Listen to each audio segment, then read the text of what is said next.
Hey, Wes. Bad day at the gridiron? I'm going back to ballet. At least they don't yell at you. Honey, I don't know why you're so upset. I thought you played, quite well. And that's the best my mother can do. Hey, come on, champ. You look great out there. Yeah, that was a really good tackle you made at the end. I tackled my own quarterback. Yeah, but you really nailed him. Yeah, I caught him and everything. Yeah, well, now we finished the post-game show. I have sandwiches and fresh brownies out in the kitchen. Not hungry. Hey, come on, pal. You can't let a few mistakes get you down. Dad, I'm terrible. Hey, now you're talking like a quitter, and no son of mine's gonna talk like that. You can do anything you set your mind to, right? Oh, no. You see that mantle? I'm gonna get rid of all this junk and make room for your trophies and medals and all the stuff you're gonna win. I am? Yeah! And now you're gonna get back out there, and you're gonna bust your tail, and you're gonna hit them hard, and pretty soon you'll be a real All-American, right? Right. Now get in there and hit those brownies. Okay. That kid is so bad. There, George. He can't throw, he can't catch, he's got 2 left feet. I don't know why I put myself through this. Sentimental reasons? Huh? Well, look on the bright side, Dad. I mean, he can't be any worse than I was. That's for sure. Hey, only kidding, Kev. Yeah, right, Dad. Real funny. You know, George, I don't think that football is quite Wesley's cup of tea. Oh, yeah? Oh, maybe we should introduce him to one of your English sports, like croquet or minding other people's business. I'm sorry. I was only thinking of the boy. Hey, Wes is gonna be fine. I just gotta work with him a little, toss the ball around, maybe run a few plays, maybe even set up a tackling dummy. Speaking of which, you busy later? If you need anything, I'll be in the kitchen. Hey, what's your problem? Big bud? I just gave you a couple of real good shots and you didn't come back with anything. I know, George. I finally realized that life is too short to waste on trying to even the score. Yeah, I guess I see what you mean. However, if it'll make you feel better, I could say something like, why don't you take that football and insert it up your nose? Lord knows there's room for it. You don't have to thank me. Wesley, what are you doing? I was just taking the phone off the hook because I know you don't like being disturbed while you're trying to cook dinner. I see.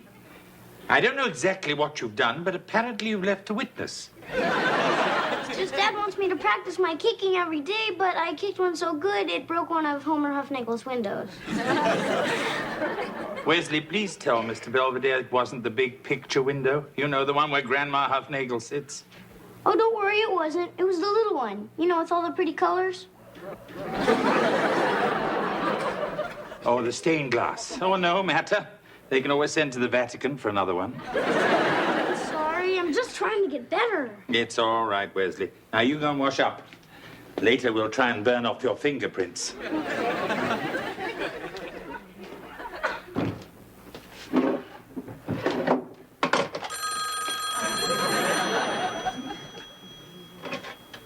Ricardo residence. Hey, Mr. Belvedere. Hello, Kevin. Tough day out in the teenage wasteland. Go ahead. I was thinking of throwing out all the glasses anyway. Okay. Kevin, is that just for you, or is Yugoslavia dropping by? No, it's for me. But dinner will be ready in less than an hour. I'll eat then, too. Will you be eating every hour? I mean, maybe I should open up a buffet. Look, I'm just trying to put on a little weight. I'm going out for football. Oh? Why? Because it's starting again. What's starting? Dad and his sports thing. I mean, he's got this hang-up about trophies. And he's not going to be happy until someone in this house brings one home. And if Wesley can't do it, then maybe I can. Well, I think that's very nice, Kevin. I'm sure your father will be delighted. Hey, I don't want Dad to know. Or anybody else. Why not? Because I don't want to tell him what I'm doing until I do it. You know, make it through the season, get my varsity letter. I just don't want to get Dad's hopes up and then fail again. All right, Kevin. Your secret is safe with me. Hey, Kev, anything new? No, Dad. Who's all this for? Oh, it's for me. A little something to tide me over before dinner. I just don't know where he puts it.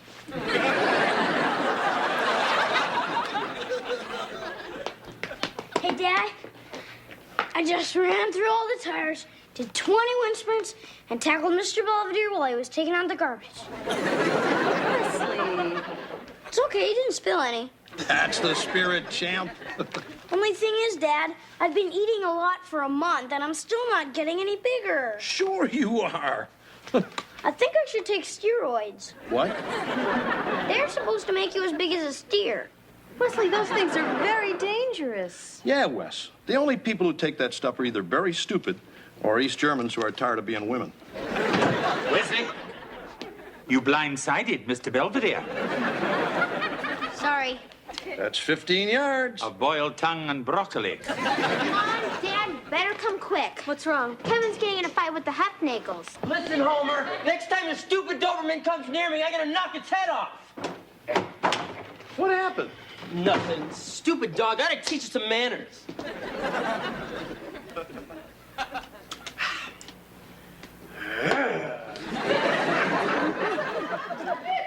Very impressive. Can you do that with a canned ham? Come on, all the guys on the team do this. Makes you mean. No, Kevin, it makes you stupid. Like the way you've been acting around the house. What are you talking about? I mean, if you want to keep your little secret, try to remember who you are. Adorable, sensitive Kevin, not mean Joe Green. Yeah, I know. I just gotta keep myself psyched up. I mean, our last game's next week on Thanksgiving, and I really think I'm gonna do it. I hope so, Kevin. Just watch it, all right? Sure. Walnut? Thank you. Hello, George. Hey, Belvedere. Got all the fixings for tomorrow? Tomorrow? What's tomorrow? It's Thanksgiving. Oh. Well, I've got a box of noodles. Perhaps we could have a nice tuna casserole. You don't have tuna casserole on Thanksgiving. Why not? Because it's a holiday. It's special. Not to me. Look, it's tradition, okay? We're celebrating the time the Pilgrims came over, and we're having a tough go. And then the Indians showed up with a bunch of stuff, and everybody had a nice dinner. And what did they do after dinner? Steal their land? That came later. This turkey weighs a ton. This pumpkin weighs 2 tons. You were saying?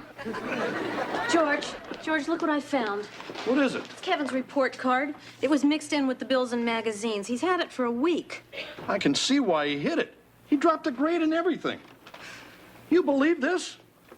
What makes a kid's grades drop like this? Too many walnuts?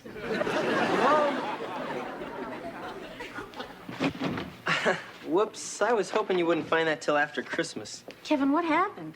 Yeah, how do you expect to get in college with grades like these? Football scholarship? Hey, I'm in no mood for your jokes. All right, look, I'm sorry. I'm gonna study harder, and I'm gonna do a lot better, I promise. Oh, you're going to study all right. You're grounded. Huh? Home every day by 3 o'clock. And that's the law. Starting when? What do you mean starting when? Starting now. I can't start now. I'll start Monday. You'll start today. I can't. I have to do something tomorrow. Like what? It's personal. What's going on? You got a broad stash someplace? Or a young lady? Look, I just don't want to talk about it. Kevin, what's going on? Lately you've been acting like someone we don't even know. I'm sorry. Can't you just trust me? It's a little late for that, pal. Look, I've got to go out tomorrow, and I'm going. Listen, Buster, as long as you're living under my roof, you'll live by my rules. Then maybe I shouldn't live under your roof. Kevin? Kevin? Forget it, Mr. Belvedere. Have a happy Thanksgiving.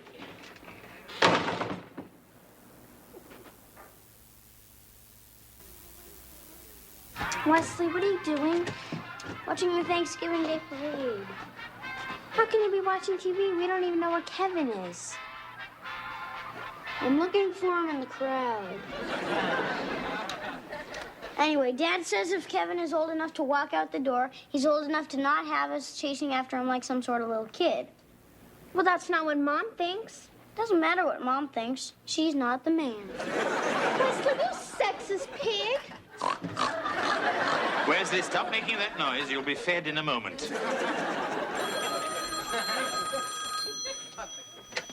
Owen's residence. Well, hello, stranger. Nice of you to check in. Wait till I write it down. Is that Kevin? Thank God. Uh-huh. Fine. Look, Kevin, your mother and father are standing right here if you'd like to talk to them. All right, goodbye. He didn't even want to talk to us? Well, at least we know he's okay. So what'd he do, spend the night with some friends? Not unless his friend lives downtown at the Hotel Gilbert, right next to the Midnight Mission. George, our son is living on Skid Row. Hey, look, I didn't kick him out of here. He walked out on his own 2 feet. Speaking of which, he asked me to bring him some clean socks, as well as his clothes, his school books, and a can of Black Flag. Come on, honey, let's just go down there and get him. I think he's got to go through this on his own. Go through what? We don't even know. Maybe he's drinking again. Well, he's certainly in the right neighborhood for it. Sorry. Anyway, he's not drinking. Excuse me. Belvedere, you know what's going on, don't you? Somewhat. Well, what is it? But I'm afraid Kevin has told me in confidence, and I can't betray his trust. I forgot we got Bishop Sheen as a housekeeper. Rest assured, he's all right. And his problem has nothing to do with sex, drugs, or alcohol. Thank you. Which reminds me, I need a day off.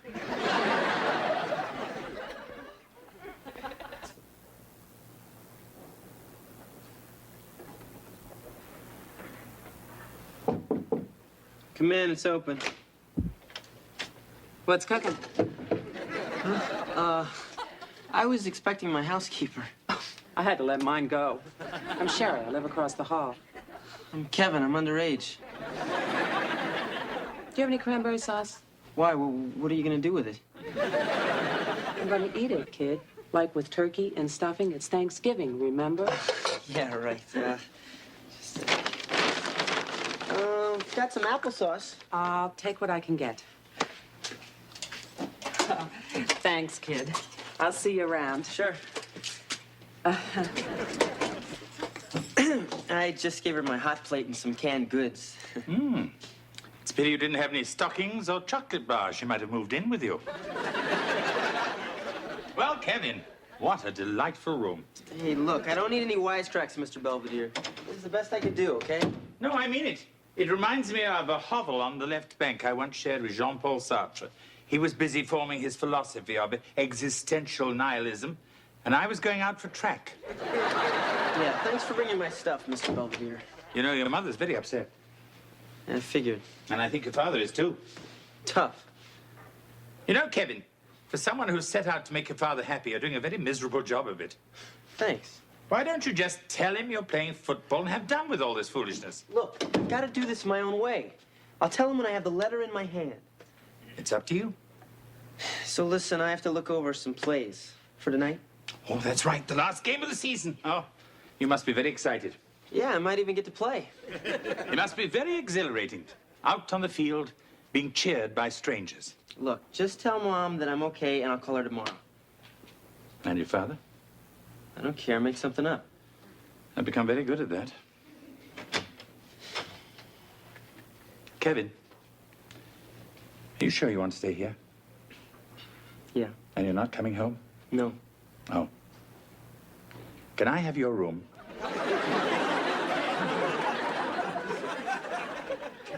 Wesley, have you finished with the relish tray? In a second. Hey, Mr. Belvedere, look!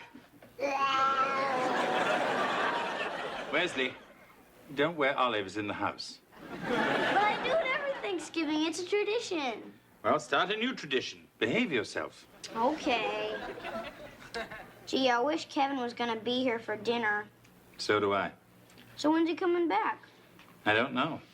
No, he's been gone almost a whole day. I mean, when I run away, I may say I'm never coming home, but I always do.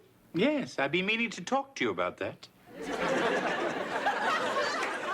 All right, colonists. It's gobble-gobble time. Oh, boy, get a load of that bird. You really did a nice job with the table, kitten. Thanks. I set a place for Kevin just in case. That's fine. Well, come on, Wes. Why don't you get the spuds going around? Heather, you start dishing out the stuffings. Hey, what about Grace? We said every Thanksgiving. Oh, sure. How about, rub-a-dub-dub, thanks for the grub. Yay, God!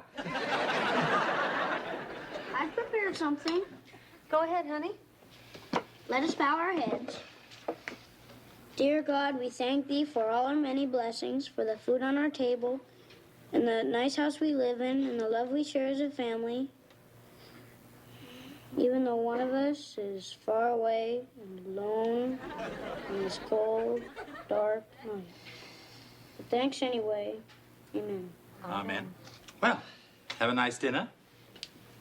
Well, time for Pop to carve old Tom here. Who wants the drumstick? That was always Kevin's favorite. She's right.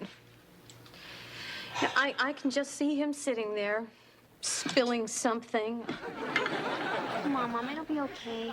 Yeah, you'll probably see him again. Anyone need anything? More gravy? Stuffing? A crutch for the empty chair? All right, I'll go get him. He's not at the hotel. Well, where is he? Do you know what I enjoy after a particularly disastrous dinner? A mint? A high school football game. What?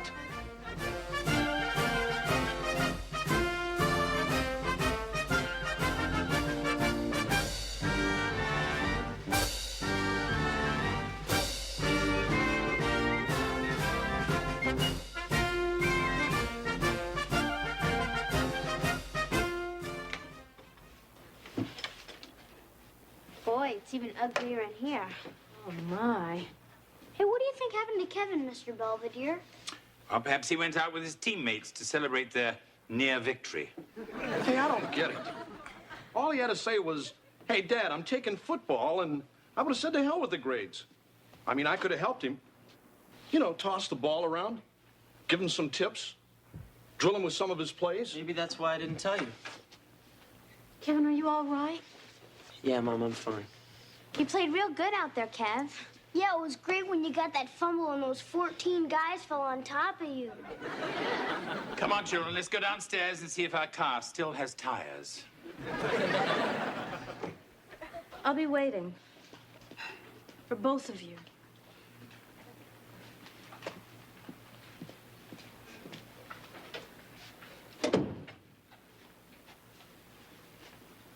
So, you look pretty good out there. Thanks. Would have been nice to see some of your other games. I wanted to surprise you.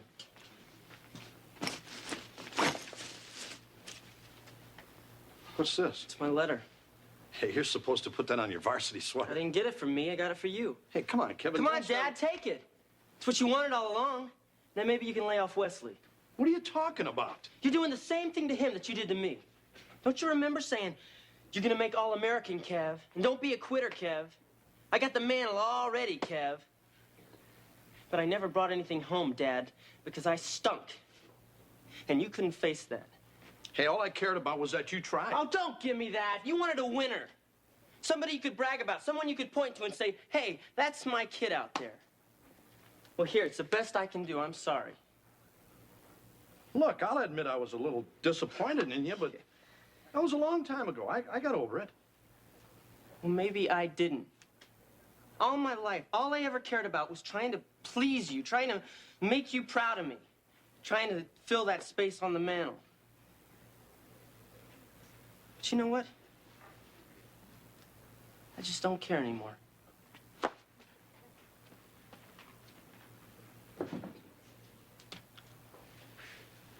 Oh, I wish I had the guts to tell that to my old man. Huh? I mean, nothing ever made him happy. I mean, he was a bigger jerk than I was. Yeah, I bet. Hell, if I struck out or missed a block, I might as well not show up at the dinner table. I mean, this guy was Look, Dad, I don't care what your father did to you. I care about us. I thought you said you didn't care. I mean, I'm the one that can't cut it. I mean, I couldn't cut it with my old man, and I'm not cutting it with you. Come on, Daddy. You're not that terrible. Oh, no? If I'm doing such a great job, how come my kid's living in a place like this? For effect? Look, Dad, I'm not a jock, and I'm never gonna be that football star you wanted. You just gotta learn to take me for what I am. That's not so tough.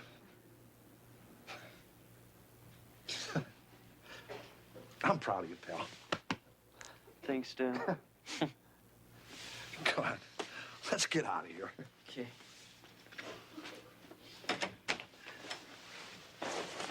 Oh, wait a minute. Still yours. Thanks for everything, Kevy.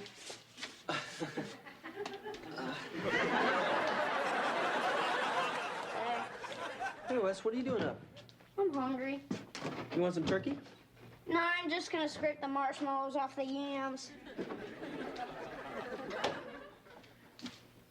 So I hear you did this whole football thing because you were worried about me? Yeah, sort of. Well, that's stupid. I mean, I know I'm not that good, and I know Dad knows it. But I don't care, because I'm having fun. Oh, I didn't know that. See, Mr. Belvedere explained it to me. The reason things always bother you is because you're a brooder, and the reason nothing hardly ever bothers me is because I'm a sociopath. I'll try to remember that. Anyway, I just wanted to say I'm glad you're back, because you're my brother, and I worry about you. Oh, thanks, Wes. Sure. I'm just trying to get some sleep, okay?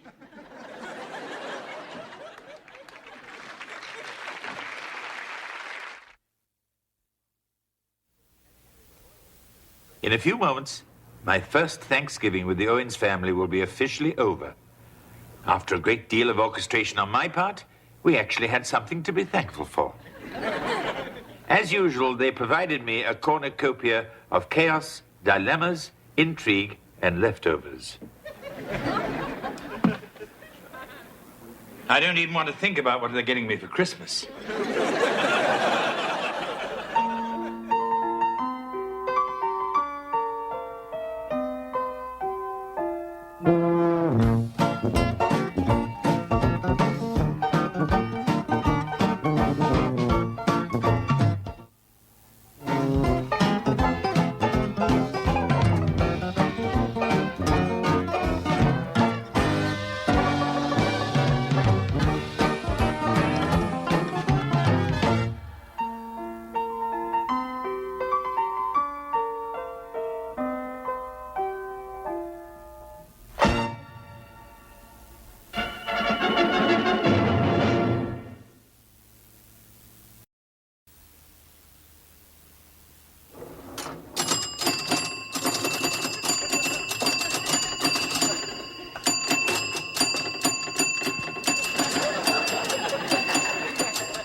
Wesley, what are you doing?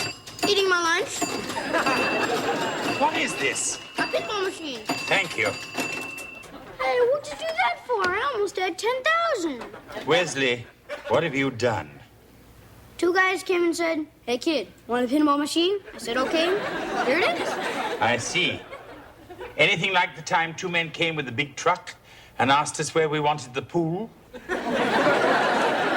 I just called for an estimate. Anyway, this is different. I didn't call anybody. The two guys just brought it. Perhaps they were the pinball fairies. One from Hen and Uring. Kids, I'm afraid this neighborhood just isn't zoned for horses. Well, we can keep them in the stable or in the basement. Yeah, and I'll feed them and groom them. And I'll exercise them every day and we'll enter them in shows and maybe win lots of prizes. Kids, a horse is absolutely out of the question. So how about a stereo TV? I'll hook it up. Ooh, nice try, guys. Where did that come from? I'm trying to find that out myself. Right, a pinball machine. Wesley, have you been shopping by phone again? I don't do that anymore. Kids, do you guys know anything about this? I was certain it was one of the children. Oh, boy! There it is! It's my firebomb! I was right. Bomb. I used to play it when I was a kid. It's a classic. Practically an antique. Where'd you get it? Someplace downtown that restores them. Got a pretty good deal. All right, got me a bonus ball. Wonderful. Now, if we could just end world hunger. What happened? I think a bonus ball dropped down the small abyss here at the bottom. I know that. Awfully quiet now, isn't it? Yeah, the game's over. All right, everybody, let's get ready for dinner. Hey, come on, don't you want to turn? No, George, it's your toy. You bought it.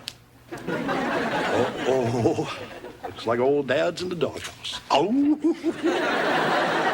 Come on, George, upstairs. Obedience training? Hey, come on, I'll play a game. Sure, but I'm gonna go first. Children, I think the time would be better served if you'd help Mr. Belvedere get dinner. It would? You just set the table. Okay. Come on.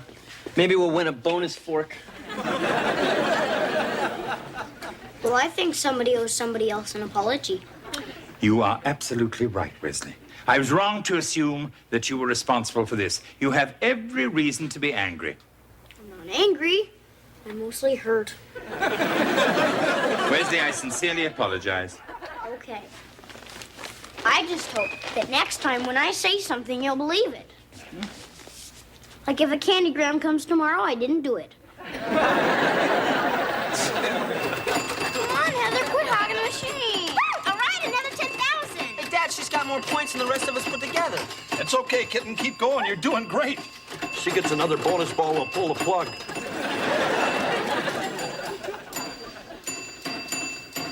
I feel like I'm studying in a gas station.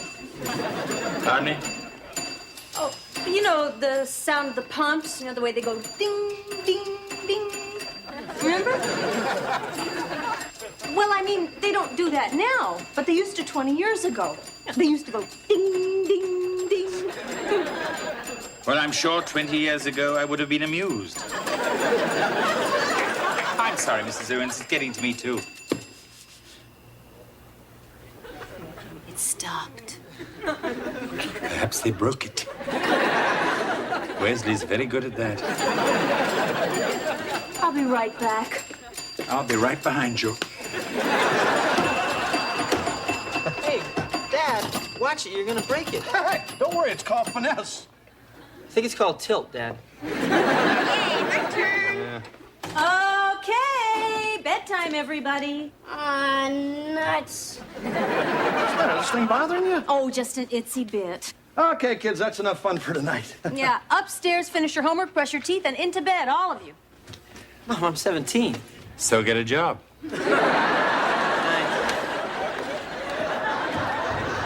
Do I have to go, too? No, George. Hey, look, I know I should have told you before I bought it. It's just I saw it, and that was it. I had to have it. Anyway, you gotta admit it looks pretty sharp. Yeah, it's nice, George. I just don't think it belongs in the living room. Oh, I don't know. Perhaps a pool table here, a cigarette machine by the fireplace. We'd have quite a motif. Sort of early USO. All right, I'll stick it someplace else. Thank you. I guess we won't be needing this. Hey, Mr. Belvedere, I'm back. Oh, I thought you were over playing with Henry Huffnagel. I was, but his mother sent me home. She said I was a bad influence. Bad influence? Isn't Henry the one who just came home from reform school? Yeah, why? No reason.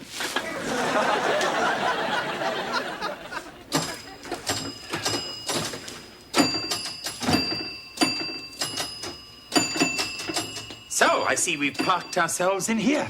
Yeah. I'm going back in the house. But you haven't finished the game yet.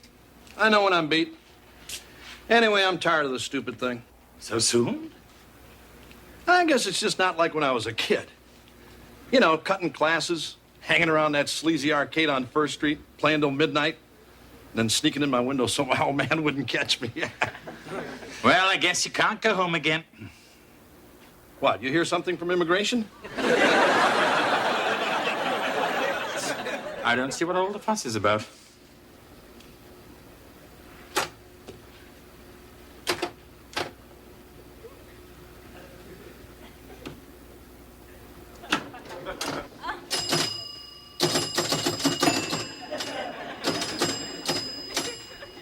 What are you doing playing? Wesley, I thought you said such amusements are a waste of time and energy. we must do something about your memory. Anyway, I wasn't playing. I was just curious to see how the machine operates. Yeah, pretty tough, huh? I mean, that's why Dad gave up. He said nobody could get the 100,000 it takes to be king of the fire gods. Wesley, I don't know many people besides your father who would want to be king of the fire gods. But I'm sure it can be done. Oh, yeah? From what I've discovered, it's simply a matter of understanding the dynamics of the machine, controlling the ball, and yourself. Discipline. So go ahead, prove it. Wesley, I'm not interested in proving anything. That's okay. Dad says if he can't get 100,000, nobody can. Actually, it may take a game or two to get the hang of it, but here goes. Hey, you're doing pretty good, Mr. Belvedere. Oh, just beginner's luck. So, you gonna make my lunch pretty soon? Why don't you make it for yourself? So, can I make a potato chip and jelly sandwich? I don't see why not. Great! All right. Got me a bonus ball.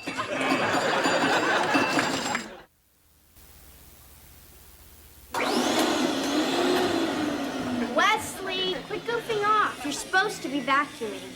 I'm just revving up the engine so it'll suck everything up real good. Got any sinus problems,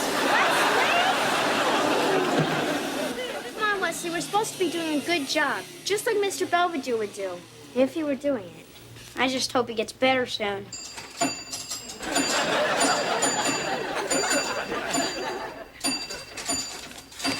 Mr. Belvedere?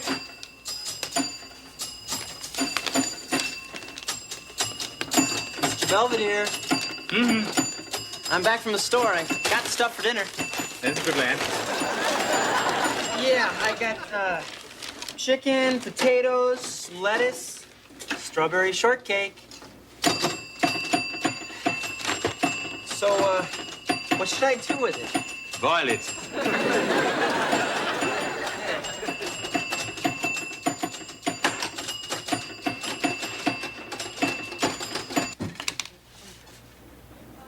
Wesley, what are you doing? Making popcorn balls. For dinner? No, they're an hors d'oeuvre. Come on, guys. Mom and Dad are gonna be home pretty soon. I don't think I can take much more of this. Hey, it's only been a couple days. Besides, you want to get Mr. Belvedere in trouble? Yeah, if Dad finds out he's been goofing off playing that machine all the time, we'll probably fire him. Yeah, but this time he'll actually have a reason. Mr. Belvedere? Hello. So, you about ready to start dinner? In a bit. First, Mr. Belvedere's going to go rest his fingers. Sure. Anybody see my pack of luckies?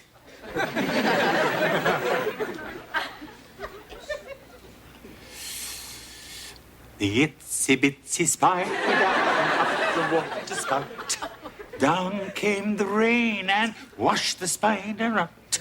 Up came the sun and dried up all the rain. The itsy bitsy spider went up the spout again. Hello, children. Problem? Not us. Anything you want to talk about? Not really. Why? We're worried about you. Yeah, all you do is stand in front of that machine like some sort of zombie. Yeah, you're acting nutty. Children. Maybe you need some time off, Mr. Belvedere. You know, like a vacation. Yeah, from us. I mean, we're always driving you crazy with our problems. And maybe we finally gave you that nervous breakdown you're always talking about. Here, I found a nice place where you can go. Brookside Manor. Lose your urges in tranquil park-like surroundings. Wes, those places are for treating alcoholics and drug addicts. Well, if they take them, they should take Mr. Belvedere. Children, I appreciate your concern, but there's absolutely nothing wrong with me. So you always sit around doing itsy bitsy spider? No. Sometimes I sit around doing one potato, two potato. So what? And now, if you'll excuse me, I have a dinner to prepare. The itsy bitsy spider.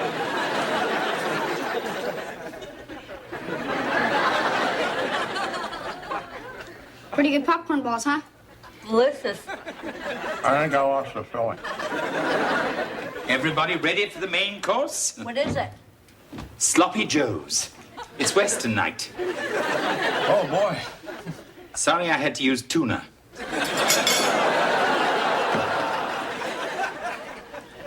What's going on around here? In regard to what? Gee, I don't know, Tex. Let me just ladle some of this sloppy tuna on my popcorn balls while I think about it. And what about the house? Nothing's put away. The laundry isn't done right, and the beds are all made funny. I'm doing my best. Heather. Well, she's always criticizing me, and she doesn't even know it's me. Heather, what are you talking about? Oh, Nothing. Come on, guys.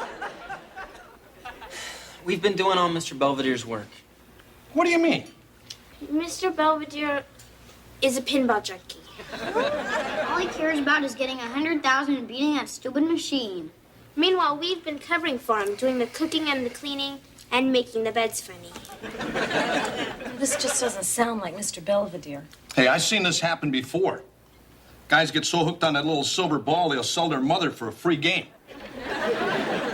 Where have you seen that? Around. So, you're not gonna fire Mr. Belvedere, are you? It is a thought. George. Hey, it'll be okay. I'll handle it.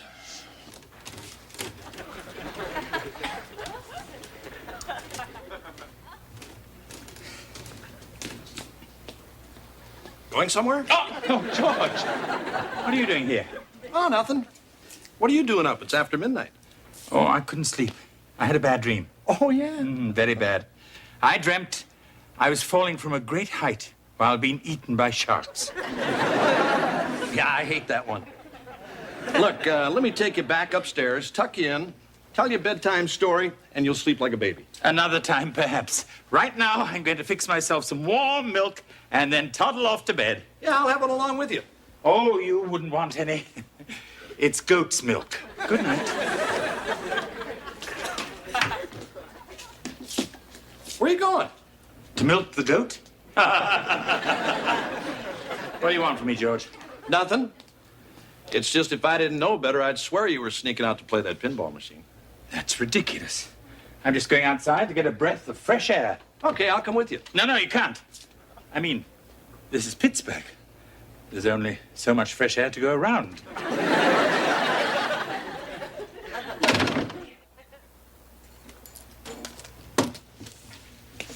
Morning, Wesley.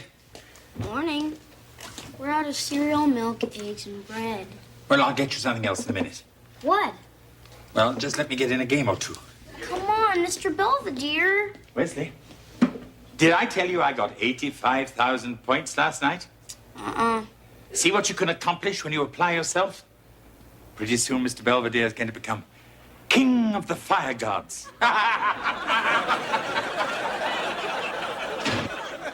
Hey, where's Mr. Belvedere? Just went into the garage. Uh-oh. Children, where's the machine? What machine? Don't you what machine me, you little goody two-shoes. Where is it? Come on. Pinball machines, just don't walk away. Dad got rid of it. What? Yeah, 2 men in white coats came and took it away. You're lucky they didn't take you with it. Where is it? We don't know. Honest. I was so close. So close. Wait. Wesley, that little kiddie land I take you to, the one with the idiot golf. I bet they have the same machine in the arcade, right, Wesley? I don't remember. Oh, no matter. Oops, it's time for school. Come along, everybody. Hurry. Don't forget your books. Come along, Wesley. You forgot to make my lunch. Then eat in the cafeteria. All right, let me get some change from the cookie jar. Oh, no. Don't take change. Here's a 10.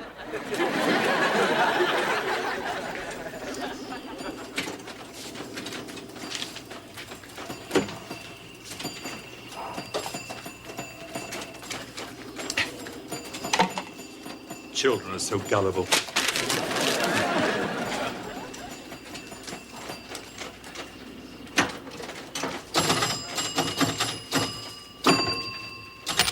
Thank you. Nah, it's my quarter beans. I got next game. That could be days from now. Yeah, I'll wait. Why don't you wait outside? Once you lose weight. What's your name, little boy? Who wants to know? The coroner.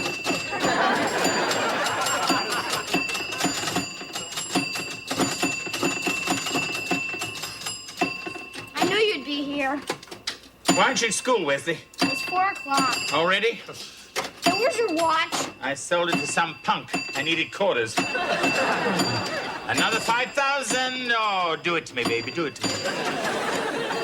Hey, Mr. Belvedere. In a minute. Come on, please. We can watch Masterpiece Theater. Yeah, that's cute. Oh, another 5,000 and I'll be king. I tried talking to him. He won't listen to reason.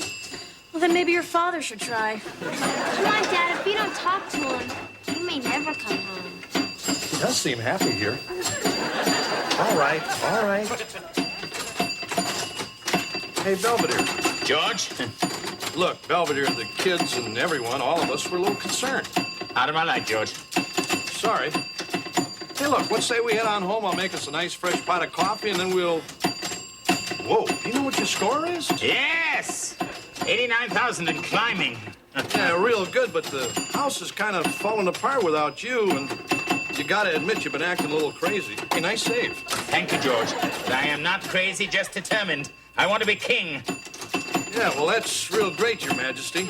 Hey, come on, I'm gonna need some help. I would have defeated this little contraption days ago if it hadn't been for its tricks and devices. It never liked me.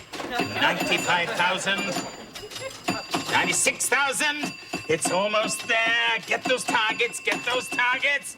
97. 98. Stop it, Mr. Belvedere. We love you. Wesley!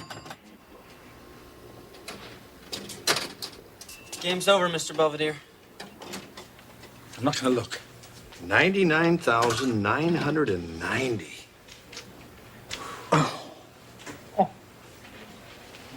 Come on, Mr. Belvedere. Let's go home. I'll make you some hot chocolate.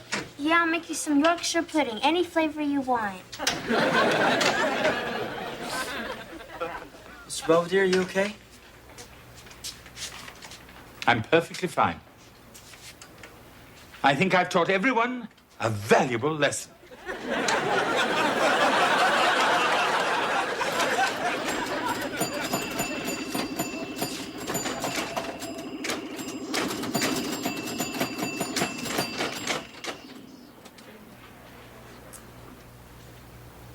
Good morning, Wesley. Good morning. Are you normal? I think so. Would you tell your brother and sister that breakfast is ready? Hey, Mr. Belvedere. Hey, Mr. Ah, Belvedere. hello. So what's for breakfast? Well, now let's see. We have French toast for Heather, a Denver omelet for Kevin, and for Wesley, blueberry pancakes with hot maple syrup. Oh, boy! You didn't have to go through all this trouble, Mr. Belvedere. Neither did you. Morning, gang. Hi. Bye, honey. Gotta run, really running late. Mr. Belvedere made everybody's favorite breakfast. George, hostess honey buns. Hey! I'm dieting. I know. It's so nice to have you back again. It's nice to be back. And while I've got you all here, I'd like to apologize for my actions of the past few days. Yeah, you had us a little scared. Actually, eccentric behavior is sort of a trademark of us English. Oh, yeah? Rigid class structure. Everything and everyone in its place. So from time to time, we buckle under the pressure of our ingrained formality and go a little bonkers. Huh? I think the Falklands would be a good example. And they thought we wouldn't fight for sheep.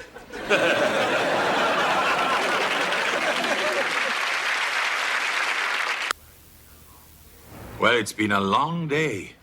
It took me quite some time to put the house back in order after the children's noble and touching effort in my absence. Actually, it's amazing what havoc they wreaked in the space of 72 hours. It was like having Rambo as a housekeeper. It's nice to know you're still needed.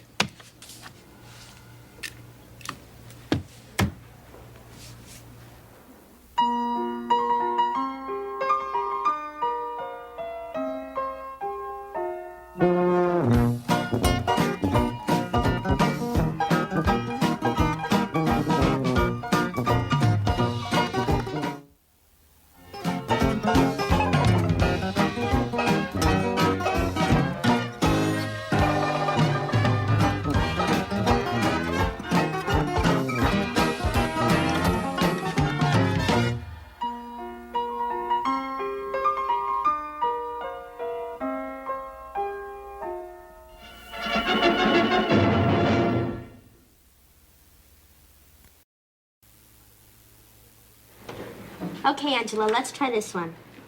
Train A leaves New York at 6 p.m. going 60 miles an hour. Train B leaves Chicago at the same time going 30 miles an hour. Given the total distance of 1,000 miles, at what time will the two trains pass each other? I don't know. What if one of the trains gets derailed? Angela! Well, they always do. And they spill toxic gas, and the whole town has to get evacuated. Angela, that's not our problem. I think pollution's everyone's problem. Let's go to the next one. Hi, guys.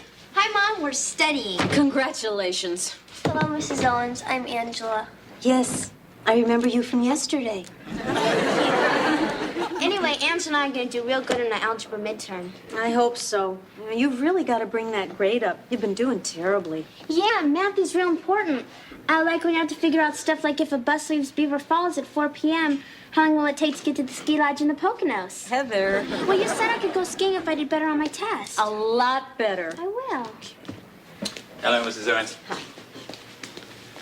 Hello, ladies. Hi, Mr. Belvedere. What are those? Our school books. All right.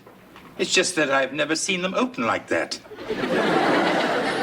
Yeah, me and Heather are studying. Heather and I are studying. Does that mean I have to leave? Hey, Mom. Hi, how did you do? Great, I sold 20 boxes of cookies. Ooh, that's not bad for your first day. I'm going to sell some more to Mr. Belvedere. Is he having his tea yet? Yeah, he just went in the kitchen. But you know, honey, Mr. Belvedere likes his own special cookies. Yeah, I know.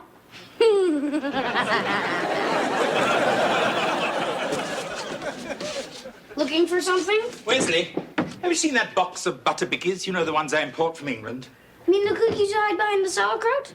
Yes, Wesley. No, haven't seen them. Wesley, you know that Mr. Belvedere enjoys a little something with his afternoon tea. Yeah, I know. Here, try one of these. Delicious. They're chocolate mint. Want another one? Thank you. $3, please. What? I'm sending one for school. They cost $3. I'm not paying $3 for a box of cookies, especially when somebody tricks me. But it's all for a real good cause. All the money we raise goes to buy stuff for the children's hospital. Besides, whoever sells the most cookies wins a trip to Disney World. That's all well and good, but no thank you. Okay. And just to show you there's no hard feelings, you can have one more for free. I don't want any. Just in case you change your mind.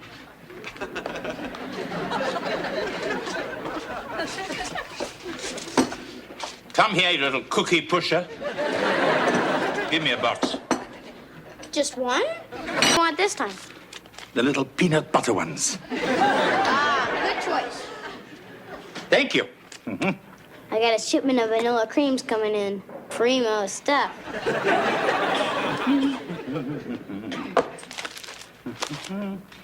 George, have you seen the financial section? I've got it. What happened? Did they move Beetle Bailey? I'm thinking of taking a plunge in the stock market. Really? I was thinking of trying a little investing myself. On what I pay you? Yes, George. Somehow I managed to scrape together $100 or so. $100? You can't do diddly with that. Perhaps you can't, but I know how to diddle. What are you saying? You know more about the market than me? That's exactly what I'm saying. Perhaps I might have phrased it a little better. Okay, it's a bet. What's a bet? We'll each invest $100. See who comes up with the biggest profit. Winner take all. Fine. Shall we give ourselves, say, closing bell 2 weeks from tomorrow? Fine. That'll be Friday the 16th, right? Black Friday to you. That's okay. Keep on laughing. I've already circled a couple of hot prospects. Susquehanna Chemical. Yeah, they make industrial sealants, pesticides, toffee peanuts, stuff like that. They're a real up-and-comer. Yes, they certainly were. Pity about the bankruptcy. What bankruptcy? Oh, I forgot. That's not until next week. Let's see. Up 1.5. Up a quarter. Up 1 7/8. Well, up 11. I knew they were ripe for takeover. Hello, George. Hey, Looks like your stocks are really taking off. Yes, I've upped all mine. Have you upped yours? Yeah, I'm doing okay. In fact, I'm expecting a very important call from my broker. Oh, he's already called. What'd he say? I'm not sure. It was hard to make out, what with all the sobbing.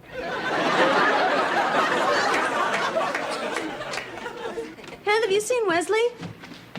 Kevin took me to the mall to sell more cookies. Oh, honey, are you cold? No, this is my ski outfit. Helps me study. See. Well, I'll talk to you later, Mom. You're back. How'd Wesley do? He sold another 200 boxes. You're kidding. I just don't know how that boy does it. Hey, Mom, I did great. Yes, what happened? What happened to your clothes? Nothing? He went out like that. Well, nobody's gonna buy any cookies if you're dressed all nice. I don't care. I will not have my son going out looking like some sort of orphan. I told people I had parents. Yeah, Dad's an unemployed alcoholic, and you're doing time for armed robbery. I told him he got framed. That's very sweet. Now go upstairs and change into something decent. I just want to count my money first, okay? Fine.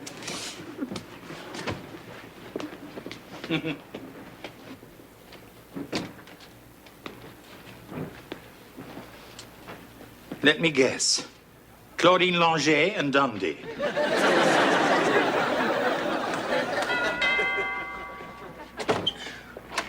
Hi, Angela. Hi, Kevin. Hi, Wesley. Sorry about your parents. Angela, you're late. We're supposed to be studying. I've got a better idea. Huh? Come on, let's go to your room. Okay. Hello, Angela. Hi, Mr. Belfonte. Well, how's the cookie business? Made your first million? I sold every box I had. Oh. And you know what? If I sell 50 more boxes, I'll pass Howie Huffnagel. And he can't sell anymore because he got sick standing in the rain. Wesley. I'm gonna win that trip. I'm gonna go on the space ride, then I'm gonna go on it again. Then if I'm still not sick, I'm gonna go on the teacups. You know, Wesley, you're not just selling cookies to go somewhere and have some silly fun. You're selling them to help children less fortunate than yourself. Yeah, I knew that. Just remember, helping others is its own reward. That should be enough. Sure. Anyway, I saved you a box of pecan chewies. Just put it on my tab. So then, right after Miss Ricky ran off the test, Shelley snuck into the Mimeo room and stole a copy. You mean this is really our algebra midterm? Yep. A bunch of us are gonna get together later and try and figure out the answers. I'm supposed to bring the refreshments. Angela, isn't this sort of like cheating? No. It's exactly like cheating. I'm home, troops.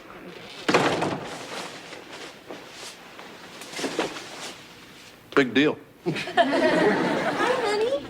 What are you doing home? I finished early. Oh. I thought you had class. Yeah, my lecture was canceled. So where's the kids? They're still at school. Oh. Where's Lord Plushbottom? I believe Mr. Belvedere is at the store. You mean it's just you and me, all alone, in this big 4-bedroom house? Looks like. Hey, guys, where are you going? Oh, I'm glad I caught you. About dinner, which would you prefer? The tongue or the rump roast? You decide. Hi, Mom. Oh, Heather, did you get your algebra test back? Oh, yeah. I did pretty good. 65? It's almost a C minus. Heather, it's a D. Well, it's better than last time. Don't be mad at Heather, Mrs. Owens. It was a very difficult test. Angela, what did you get? 100. I don't understand. You two studied together? You took the same test? I guess Angela just studied a little more. I believe a mind is a terrible thing to waste. Obviously, I'm very disappointed in this, and you will not be going on that ski trip with Angela. Hey, Mr. Belvedere. Well, if it isn't the Cookie Monster. Hey, Westman, how'd it go? How'd what go? The contest. Oh, I won. You did? Yeah, I sold more cookies than anyone in the history of our school. All right, Enchanted Kingdom, here we come. Oh, I'm not going. What do you mean, honey? I gave my trip away to one of the kids at the hospital. You did? Yeah. Because helping others is its own reward. Right, Mr. Belvedere? I suppose so. That's just That's great. Aw, good work. Anyway, I heard about Ben here and how he hasn't been doing so good, and how he's always wished he could go to Disney World. So I decided to give him my trip because, well, I'll always have another chance, but maybe Ben won't. Anyway, Ben, here's your airplane tickets and your key to the Magic Kingdom. Have a good trip. Reporting from a very happy hospital room, this is Ashton Kincaid, Action 3 News. Hey, what'd you do that for, Dad? There's more news at 7. Hey, that's the national news, champ. I might be on it. Yes, and later you might be on Nightline, but right now it's almost time for dinner. Yep, we're all real proud of you, pal. Yes, what you did was just wonderful. I just did what any kid would do. Hell, give me a break. Heather. Well, I mean, he does one nice thing, and all of a sudden he starts acting like he's Mother Teresa or Michael Landon or something. I would have given you my trip, Heather, but I understand you're not going anywhere. You better shut up, guys. Heather, would you please help me lay the table for dinner? Sure. I'll help you, Heather, because you're my sister, and I love you. Hey, Belvedere, what you making? Pecan chewies. Now that Wesley isn't pushing them anymore, I have to make them myself. Oh? I'm trying to duplicate the recipe, but I'm not exactly sure how much sodium pyrophosphate to use. Speaking of which, Susquehanna Chemical just split 2 for 1. Oh, and about time. Yeah, today's the last day of the bet. And if I were you, I'd get on the horn now and start trying to dump some of your losers. I have no losers. Besides, there's plenty of time. The market closes in an hour. Not in Tokyo. Mom, mail come yet? I don't think so. Oh, honey, come here. I have a surprise for you. Oh, yeah? What is it? I made you a scrapbook. See, I cut out all the newspaper articles about you and took all the nice letters that people wrote, and I pasted them all in this book for you to keep forever. Swell. Hi, guys. Hey, Dad. Hey, this is real nice. I'm glad somebody thinks so. So, anyone call your paper today, Dad? You know, asking about me? I'm afraid not, pal. Hey, but last week you heard from the mayor, the governor, and you even got a letter from the first lady. Yeah, right. I'm gonna go check the mail again.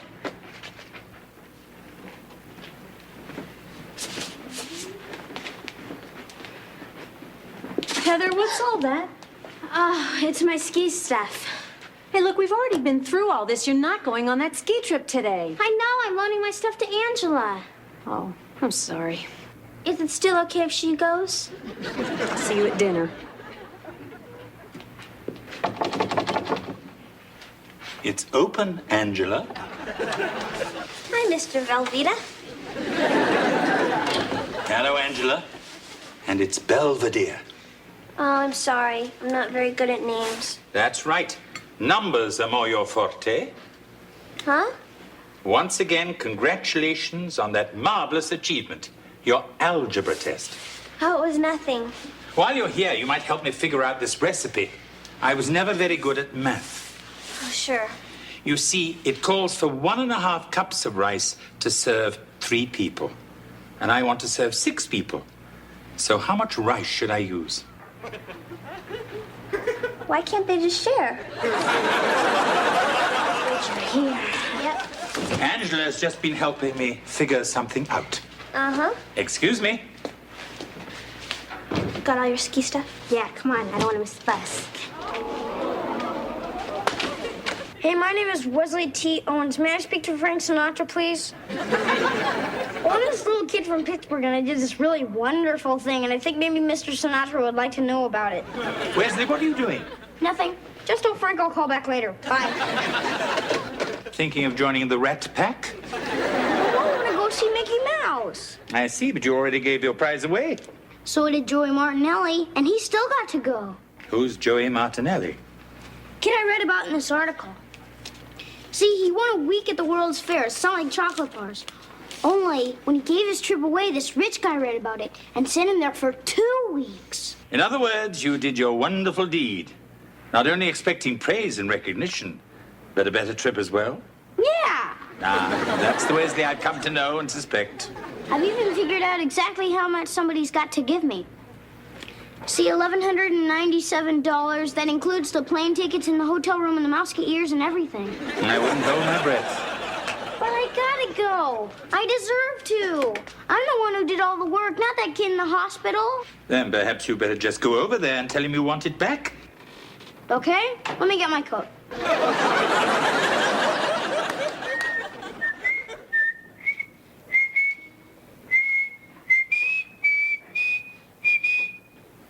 Hey, Ben. Oh, hi, Wesley. Are people coming to take more pictures? Oh, no, I just came because I wanted to see you. Wow, thanks. So, how you feeling today? Pretty good. I mean, I still have my bad days. But the doctor says I've been doing a lot better since you gave me that trip.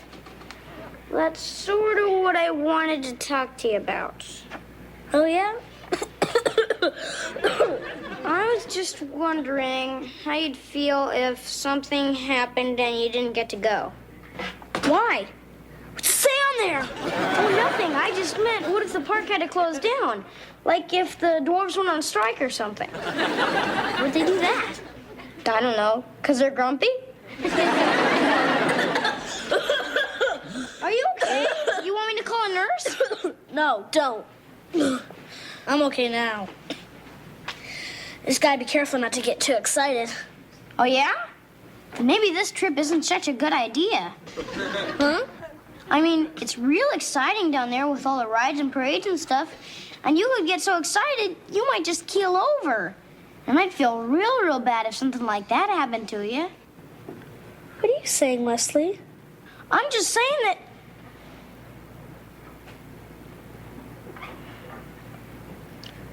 maybe you shouldn't go on all the good rides the first day. Okay. See you, Ben. See you, Wesley.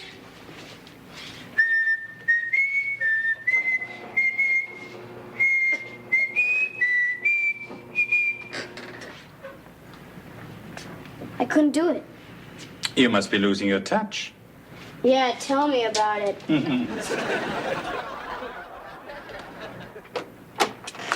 Hey, Kev.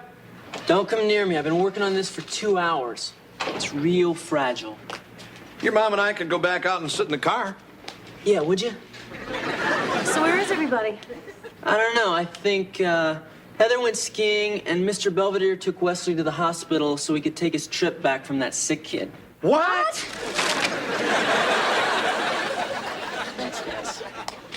Hey, I'm back. Hey, Wes. When you leaving for Orlando? Oh, I'm not going anywhere. Wesley, what were you doing? Nothing good. I only gave my trip away because I thought I'd get a better one, but I didn't. So I went to take it back, but I couldn't. Guess I'm not as wonderful as everybody thought.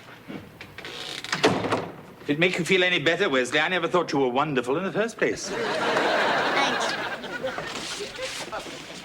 Heather, what are you doing home? I thought you went skiing. I did, but I decided to come back. Oh, did we have some second thoughts? No, we had a broken bus. Heather, you deliberately disobeyed. Well, why shouldn't I? I mean, if I'm gonna get punished for being good, I might as well do something bad. What are you talking about? Nothing. Speaking of crummy behavior, I think Angela could give us a good example, right? No. Now, Angela, don't make me throw the rice in your face. Okay. Mrs. Owens, this may come as something of a surprise to you, but I didn't get 100 on my test because I'm smart. I cheated. Heather could have too, but she didn't. Thank you, Angela. Well, I'm gonna go home now and tell my mother. Good. Hope the shock doesn't kill her. Somehow I doubt it. What happened? Well, Angela and a couple of the other girls got a copy of the test. But I decided I should try and do it on my own. Of course, I did lousy. I think you did great. Thanks, Mom. Looks like you turned out to be the good one, not me. Hey, Belvedere. It must be closing time in Tokyo by now, so we might as well get it over with. Well, that's right, our little wager. I almost forgot. I was doing okay, but you know. Anyway, here's what I ended up with, $145 total. Congratulations, George. That's very good. Yeah, sensational. So what'd you end up with? $3? $3,000? $3. Here you go. It's all yours. What happened? I thought you were doing great. Wow! What is it? This letter's full of money. What? George, come over here. Who's it from? I don't know. There's no return address and there's no note or anything. How much you got there, champ? Exactly what I need to go to Disney World. $1,197. That's a very interesting number. Here's 3 more. Might as well make it even. Thanks, Dad. Well, you know the market, George. It's a roller coaster.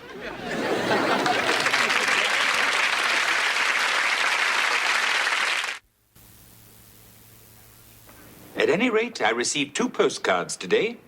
Wesley and George seem to be having a splendid time in Florida. And no, I don't wish I were there. While Heather and Marcia seem to be having a marvelous time, swooshing down the slopes of the Poconos. What with Kevin spending the weekend with friends, I find I have the house to myself. And you know what that means. That's Mumbo.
Yes? Hiya. Hiya. Hello? Is this the Owens residence? Yes, I'm Mr. Belvedere. Can I help you? We're the happy guys of Pittsburgh. I didn't know there were any. Who are you and what do you want? Well, I'm Bert Hammond, and this is my associate, Carl Putnam. Our little group does fundraising and charity work around the greater Pittsburgh area. Helping others happily. That's our motto. Anyway, we're here to see George Owens, you know, the sports writer. We have something of a little surprise for him. Right, Carl? Indeed we do, Bert. Well, I'm afraid Mr. Owens is presently with his family at the Steelers game. He won't be home for some time. Oh, we see. However, if you'd like to leave a message or a telephone number where you can be reached, I'll have him call you. Is that a crackling fire I see? No, it's a mirage.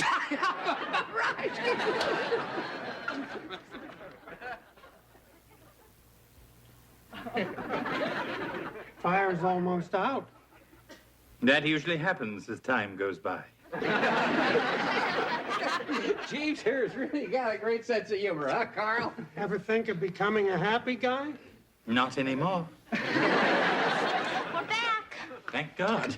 I can't believe the Steelers got ripped like that. Oh, cheer up, honey. We had a fun time. The longest afternoon of my life. And it's not over yet. George, I don't know if you remember us, Bert Hammond. This is my associate, Carl Putnam. We're the happy guys of Pittsburgh. Oh, sure. The 3 of us worked on that fundraiser last year, remember? Oh, yeah, for the handicapped children. Yeah, you arranged the game between the Pirates and the Pittsburgh Press Club. Yeah, that was a great game, Dad. You struck out 3 times. I was clowning around, Wes.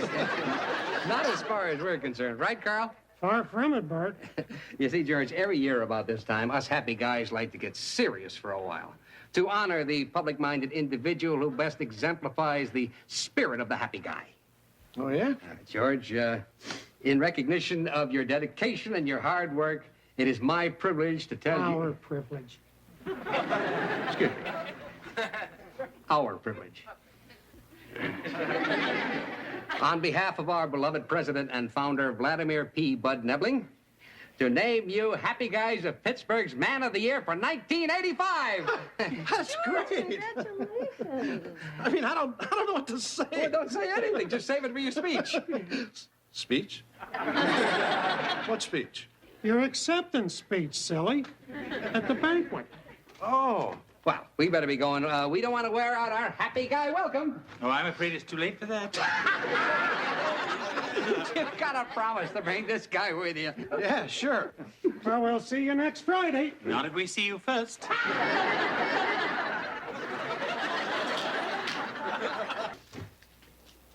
So what do you think? Thanks for the award. Drive carefully. I like the drive carefully part. They said keep it short. Anyway, what else am I going to say? Well, and I never thought I'd be suggesting this. You could tell a few of your sports stories. I don't want You always wanna. to. Look, maybe I just got a little trouble talking in front of people. Really? I mean, I get up there and look down at all those faces staring back at me with all their beady little eyes, and I just freeze up. Actually, George, the fear of public speaking is a very common phobia. It is? And just between you and me, I know a little something about that fear. You do? Yes. I once gave a speech on it. Hey, Mom, when you get married, you have to get a blood test, right? Mm-hmm. How much do you think that costs? I don't know, $25? That much? Well, there goes the honeymoon. Honey, is there something you want to tell me? Oh, no, it's just, well, I got married yesterday. You what? It's okay, Mom, I had to. George! It's just a school assignment. Huh? It's for my family awareness class. Everybody got paired off, and then we have to pretend like we're husband and wife with jobs and a budget and all that stuff. Oh, fine. Just don't let all that pretending get out of hand. Don't worry about it. I'll get it. May I help you? Hi, I'm Wendy. I'm Kevin's wife. Oh. Does he know? Hi, Wendy. Hi, Kevin. I brought the classifieds in case you want to start looking for an apartment. Great. Did this happen when you were drinking? Can you get out of here? Heather! Don't pay any attention to him. He's just my stupid little brother. It's okay. In-laws, right? Right. Well, come on. We might as well get started. Hey, look, I'm sorry you got stuck with me for a wife. Huh? Well, you were probably hoping for somebody like Roxanne Fitch, all skinny and gorgeous. I've heard some guys go for that. Hey, it's okay. I don't mind. Sure. Besides, like my dad says, there's two kinds of girls in the world. The kind you fool around with and the kind you marry. I don't think I'm either of those. Hey, here's a good one. 2-bedroom, 2-bath, balcony overlooking river. Kevin, that apartment's $850 a month. We can't afford that. We can't afford anything with these crummy jobs they assign us. I mean, I'm only making $300 a week as a welder. Yeah, and I'm not doing so great as an exotic dancer. Maybe we should switch. I don't think that's allowed. Too bad. I think I'd look better with the blowtorch. Hey, what's with you? How come you're always knocking yourself? I just figure, why not get there early and beat the crowd? Look, you're a nice person. You've got a real good sense of humor. And I don't think you should waste it putting yourself down all the time. You keep talking like that, you might get lucky tonight. Gotta work tonight. Wes, wait, you little monster! I'm gonna strangle you, I swear! Hey, what's going on with you two? Nothing. I just picked up a pile of leaves and asked if Heather wanted to jump in them. He raked them over a mud hole on purpose. I didn't do it on purpose. It was just a happy coincidence. That's not very funny, Wes. Your sister might have gotten hurt. I'm sorry. I gotta go change. Hey, is that your speech for the happy guys, Dad? Yeah, pal. Oh, boy, can I read it? It's still not quite finished. That's okay. I'd rather hear it at the big dinner anyway. Oh, right. Gee, I hope we get a table up close, because that place you're giving the speech in is humongous. It is? Yeah, I think last year they had the rodeo there. See ya. Hey, Dad, this is Wendy. We're going out to price some bedroom furniture. Ah, great. Get something sturdy. Hey, Dad, I'm gonna be upstairs, and you don't have to tell anyone, okay? Where is he? Where's who? I am covered with mud and leaves. Who do you think? Haven't seen him.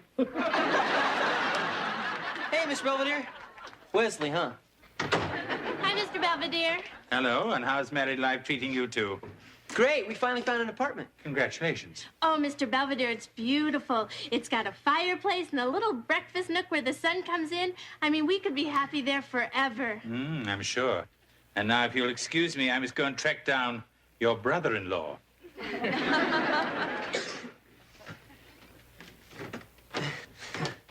Well, we better get this put together. Our assignment's due Friday. What assignment? Just kidding. All I know is you never let me wear anything low cut like that. Well, sure I would, if you were 10 years older and not my daughter. Hey, guys. Hey, Dad, wait till you see the dress Mom bought for your banquet. It is really hot. Oh, yeah? Come on, Heath. Hope you didn't spend a lot of money. Nope, I charged it. Come, Wesley. Mr. Belvedere has a nice, fresh pile of leaves for you to jump in. You didn't put him over a bunch of mud, did you? No, a landmine.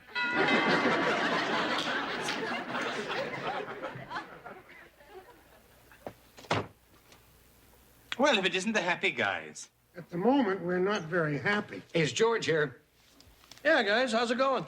Well, since we got your note, not very well. George, how could you do this to us? We sold every ticket. Dad, what are they talking about? I kind of changed my mind about the awards, Wes. Your dad says he doesn't want to be our man of the year anymore.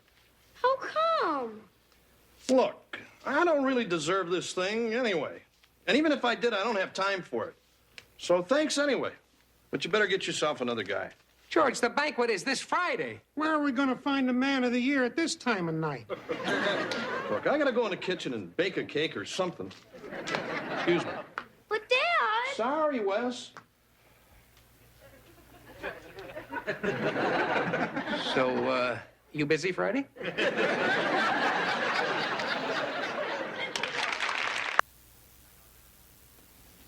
I got rid of them. Thanks. I'm afraid they didn't leave very happy. Oh, I'm sorry, George. I didn't realize how serious this problem was. At first, I thought I could get by mumbling thank you or something. But they want a real speech. And I can't do that. Of course you can. No, I can't. George, there are proven methods for dealing with this fear, and I can help you. I'm not giving that speech. I'm not going to do anything that's going to make me look like a fool in front of my family. That's never stopped you before. Hey, I know what you're trying to do, so forget it. I've got nothing to prove to you or anybody. You okay, Dad? Yeah, Wes, I'm fine. So, you're still gonna be man of the year, aren't you? I don't know. I already ran my tuxedo. I guess I got to do it. Great! So, got anything particular in mind? Happy guys, ladies, honored guests. As I gaze upon this sea of smiling faces, I realize this is the stupidest thing I've ever done in my life. Now, George, you're losing your audience. Isn't that right, Petunia? You sure I'm the one who needs help?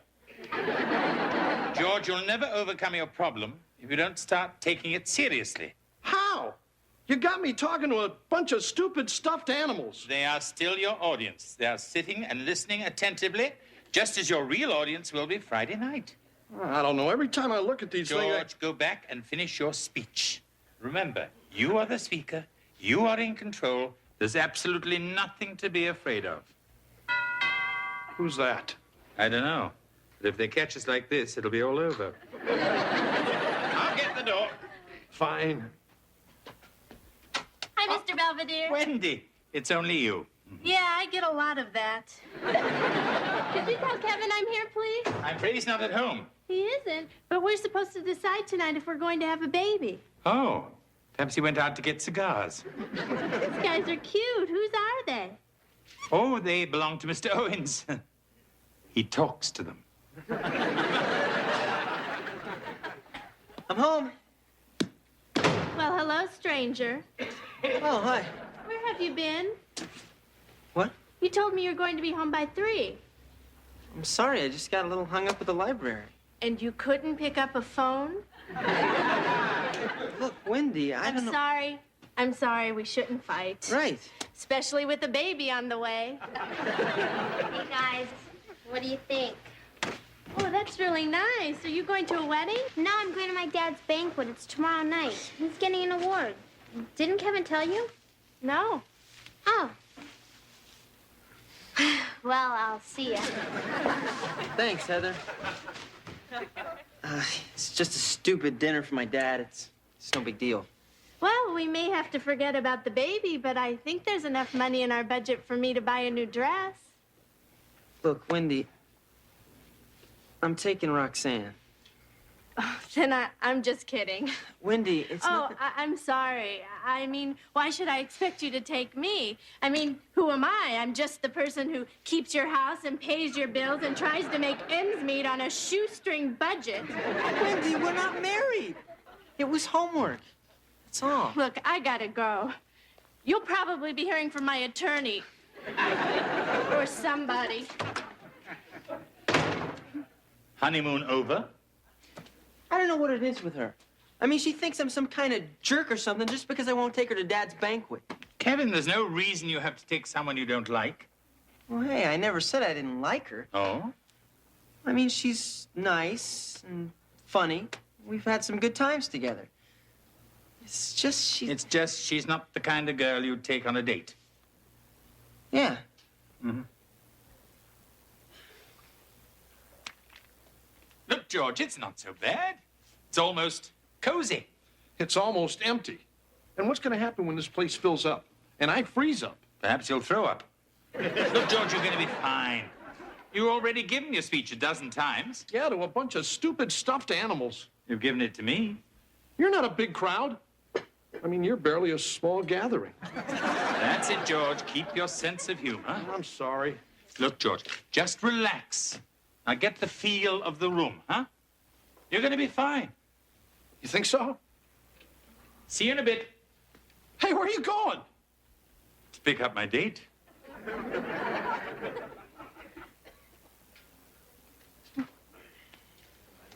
Here you go, Roxanne. Got your drink. Oh, thanks. You know, I didn't know whether you want a new Coke or the old stuff, or cherry or diet or decaffeinated, so I just said the heck with it and got you a root beer. I don't like root beer. I wanted a cola. Roxanne, that's what I got you. You said you got me a root beer. I was making a joke. Oh, right. Let's see if we can find our table. Hey, Mom, aren't you going to take off your coat? Yeah, in a minute. I'm still a little chilly. Yeah, and if you ever see her dress, you'll know why. Hey, guys. Oh, hi, honey. Hi, Mom. This is Roxanne. Oh, Roxanne, it's so nice to meet you. We've heard an awful lot about you. From who? From Kevin. Oh, I guess that's okay. Mom, can I take your coat? I don't see why not. Mom? Mom, I think your dress is on backwards. Oh, Leslie. Look, can we please just take our seats, please? Gee, Kevin, your mom's really stacked. Yeah, we're real proud of her, Roxanne. Well, there's our table over there, Wendy. Hello, everybody. Sorry we're late. You all remember Wendy? Hi, everybody. Hi, Wendy. What are you doing here? What do you care? We're not married, remember? Mr. Belvedere. Kevin, I simply asked Wendy to be my guest for tonight. I didn't think you'd mind. It's fine with me. Hi, Roxanne. Have we met? I'm Wendy. We're in the same class? Oh, sure we are.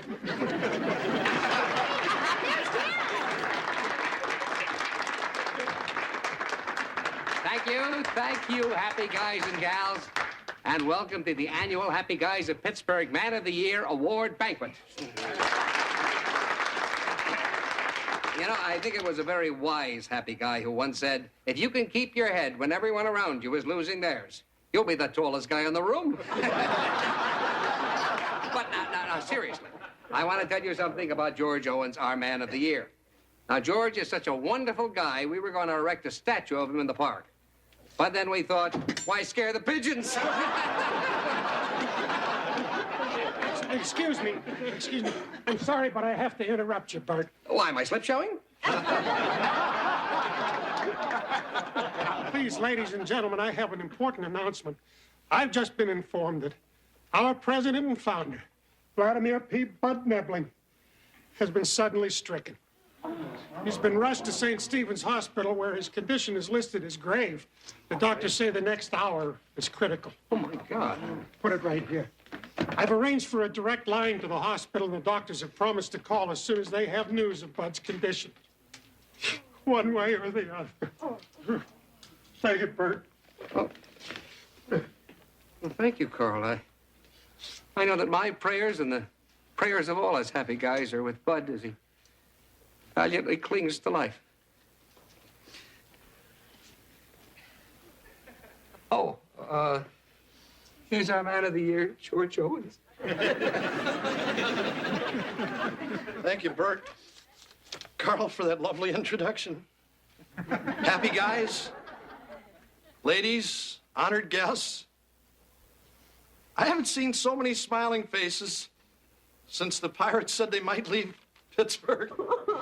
That's okay. I guess you had to be there. Gee, Dad's not doing so good. Shh. Pretend you don't know him. You know, you look real nice tonight.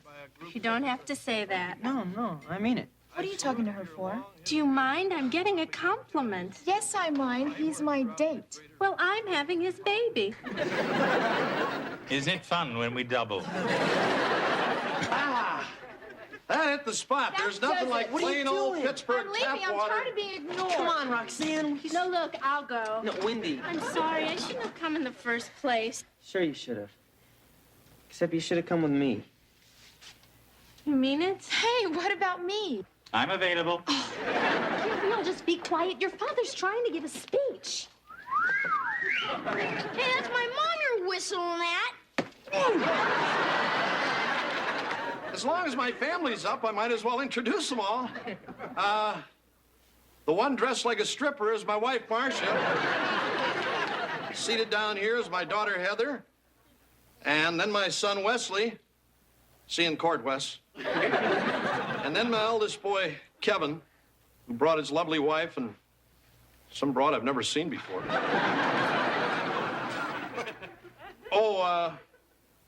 The distinguished-looking gentleman with a smug little smile on his face is my housekeeper and friend, Mr. Belvedere. I guess you probably figured out by now I'm not the world's greatest speaker. I don't have much of a finish for this.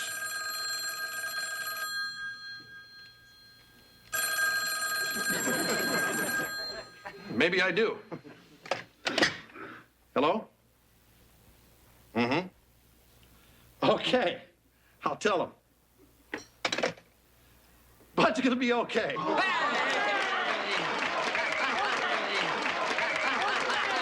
you. Thank you very much. Thank you. As it appears I have a free moment, I'm taking the opportunity to jot down a few thoughts while they're still fresh in my mind. Kevin seems to have learned a little about women and a lot about himself. Marcia has learned that modesty is the best policy. And as for George, he finally seems to have conquered his fear. Perhaps too well. Then I remember the time, I guess it was back in '62. You remember the Pirates had won the pennant in '60 when Mazeroski hit the three-runner against the Yankees? In '62...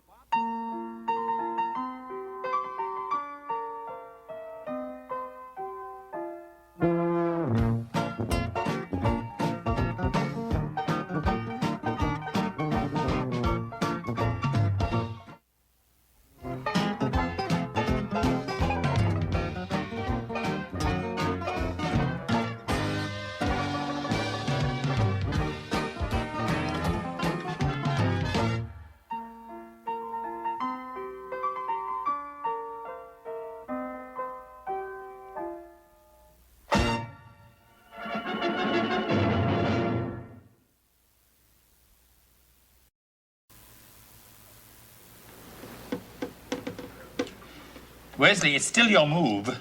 I'm still thinking. Has it anything to do with checkers? Hey, Hev. How do you think I look? Groovy? You really think so? Yeah, sure. Gosh, I didn't know kids still used that word. We don't. I heard it once in a documentary. Well, Mrs. Owens, joining the mod squad? Today's the anniversary of Mom and Dad's first date ever. You know, way back in the 60s. Yeah, we're going back to the first place we ever went together, this little coffee house in Altoona, and I thought it would be fun if we dressed up for the occasion. Sounds kicky. Come on, George, we better hurry up. I'm not coming down. Oh, come on, it'll be fun. All right. All right. You say one word, you're fired. Then I better go. Well, I think you look just as handsome as you did that first night you showed up on my father's doorstep.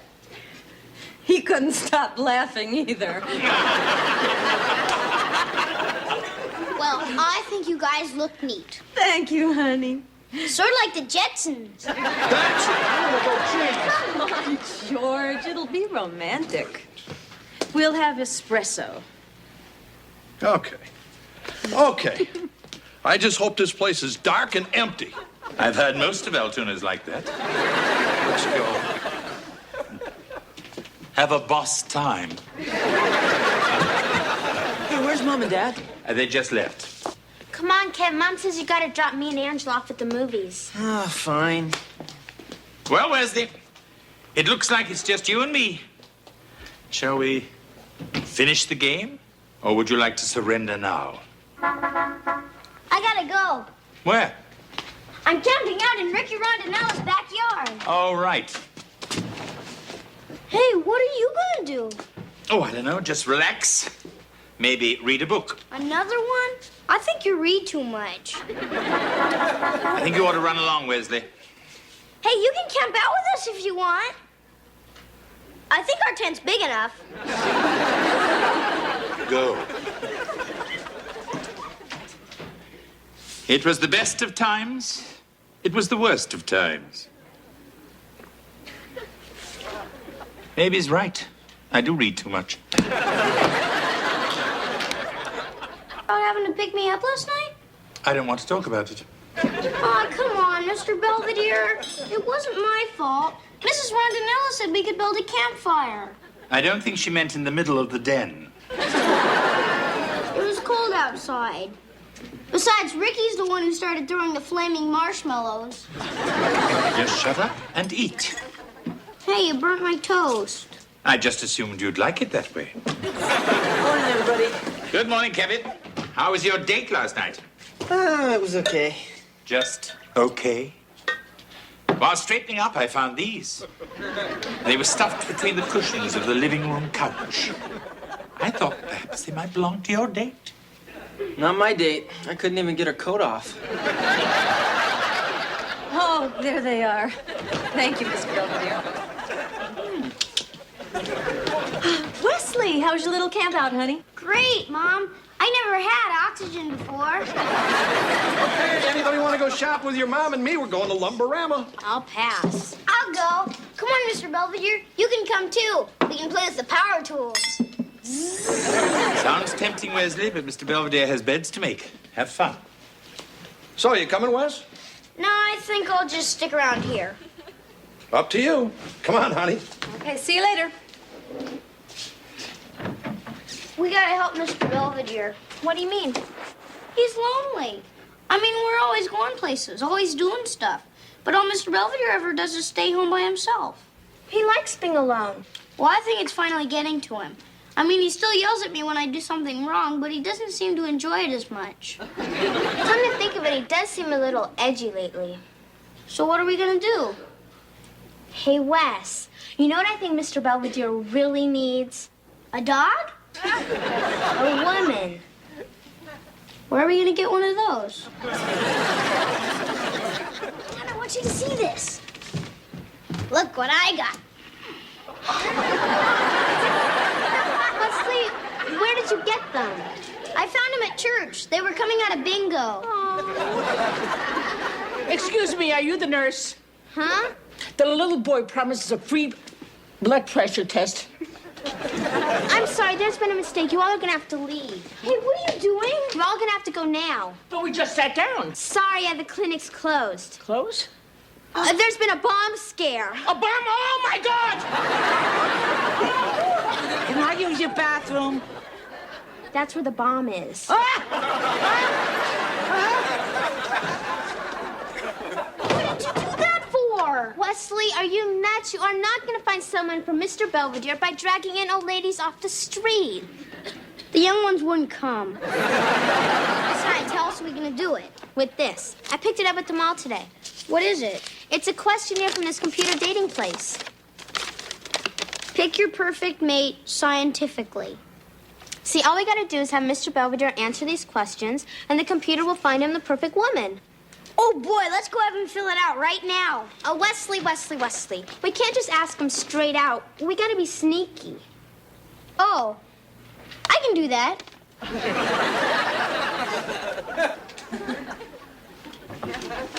Hey, Mr. Belvedere. Hello, Wesley.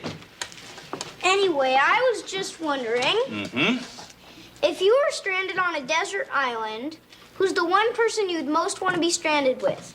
And you can't say me. Wesley, if I couldn't be with you, I'd just as soon go down with the ship. And I was also wondering, do you think love and commitment should precede sexual intimacy, or is physical gratification an end unto itself?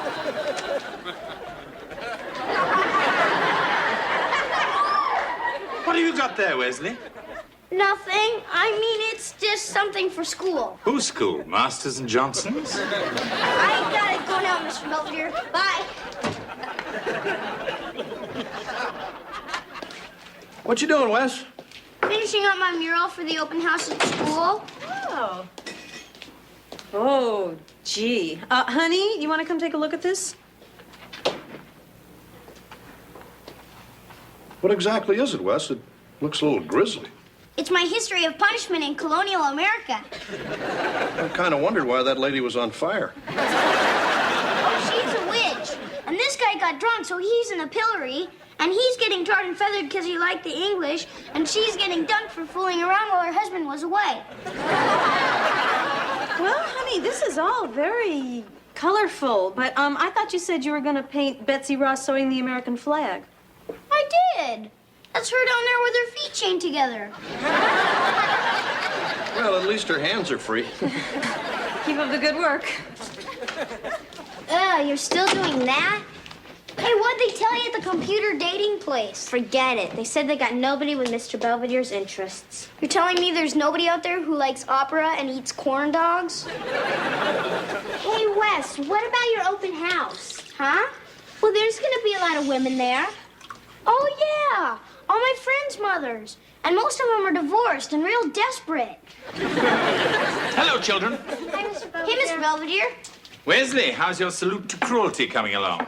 Great. And you can see it all hung up when you come to my open house at school. The last time I went anywhere where people knew you, I barely got out alive. That was just church. This is different. Yeah, well, anyway, here's my classroom where I do everything. Fine. Just remember to introduce Mr. Belvedere the way he told you to. I will. Oh, hi, Wesley. Hey, Ricky. Hey, Mom, remember Wesley? Yes, from the fire. Anyway, Mrs. Rondinella, this is Mr. Belvedere. He's no blood relation, is not responsible for my actions, and doesn't particularly care for me. Okay? Thank you.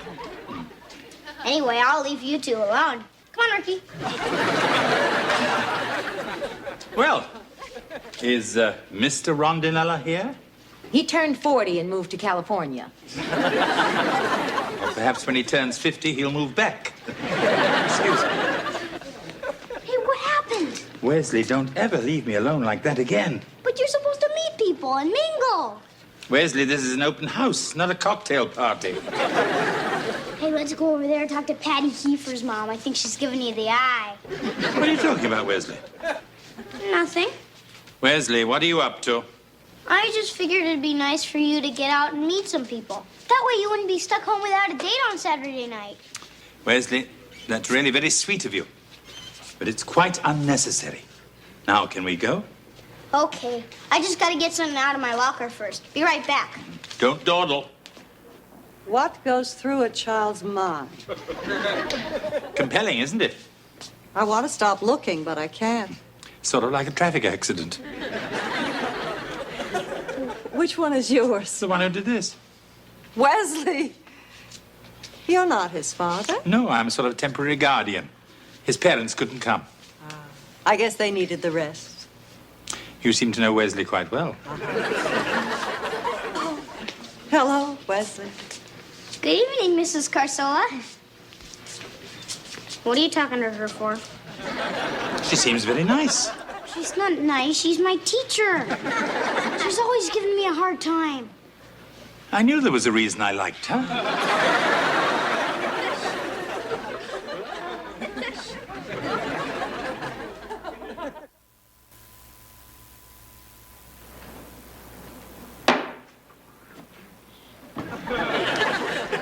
Wesley, did you finish that whole carton of chocolate milk?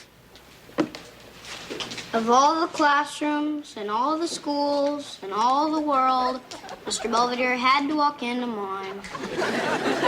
You ought to be happy. We wanted him to meet somebody. Mrs. Carsola's not somebody. She's my teacher. Well, what's wrong with that? Teachers aren't supposed to go out. It's unnatural. Come on, kids, let's finish clearing the table. But that's Mr. Belvedere's job. Wes, you know Mr. Belvedere's getting ready for his date. Well, I still don't understand why you and Dad are letting him go out on a school night. Wes, Mr. Belvedere is a grown man. He doesn't need our permission or our advice.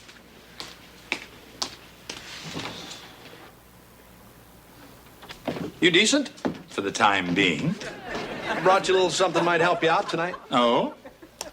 You give this to Miss Crabtree, she may keep you after school. Must you cheapen everything? Yeah, it's fun. So I guess you're getting a little nervous, huh? Not at all. If you want, I'd be happy to give you a few pointers. If we were going bowling, I would be happy to ask. Unfortunately, we're stuck with the opera. Oh. Anyway, I got one thing I know you need. She's picking me up. Oh? She paying for you, too? They usually insist.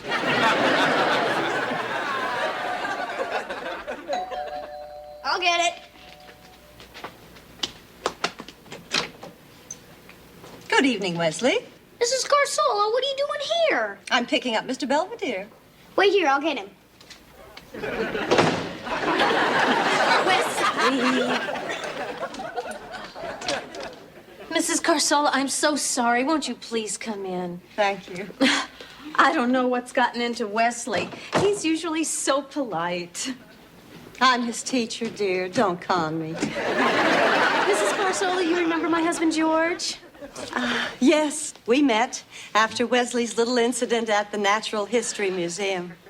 Hey, if I told that kid once, I told him 1,000 times, don't lean against the dinosaurs. I want to apologize for raising my voice at our meeting. It's just, I got a little upset reliving it. We understand. And I'm sorry I had to slap you. It's okay. Hello, Isabel. Oh, all set, Lynn. Ready when you are. Have a nice time. Oh, Wesley, have you shown your parents that spelling test? No. Wesley? N-O spells no. Wesley! Hey, come on, one at a time. You just march yourself right upstairs, young man, and bring us back that test. Okay. Come along, Isabel. We don't want to miss the opening aria. Do we still have time to stop and pick up a couple of corn dogs? There's always time for corn dogs. This is a nightmare.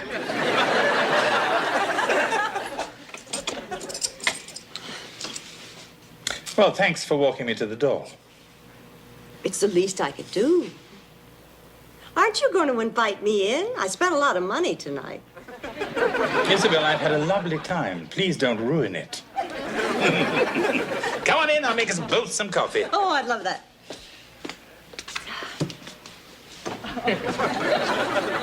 Wesley. We will discuss this In the morning. Oh boy, chocolate chip cookies. Hey, whoa. They're not for you, they are for Isabel and me. You're taking her out again? Mm-hmm. We're going to a little indoor picnic at the Art Museum. I'm bringing the dessert, and Isabel is bringing the wine and cold chicken. But it's your day off. We always do something together on your day off. I know. That's why it seems that I never have one. Come on, Wesley. I'll be home early this evening. Perhaps we can do something together then. Yeah, sure. Don't you have an essay you should be working on? Man, does she have to tell you everything? You can have one if you like. I don't want one anymore.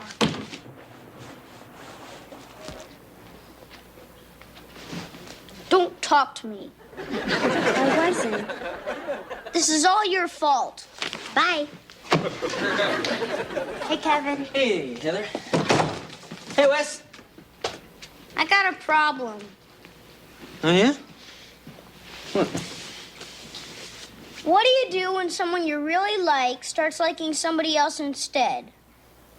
Oh, does my little brother have a crush on somebody? Huh? No! I'm talking about Mr. Belvedere and my stupid teacher.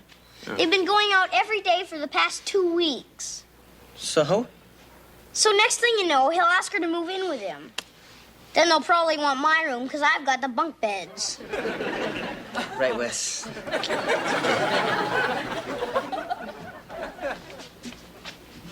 I emptied all the trash. Fine. Now you can start on the erasers. Yes, ma'am.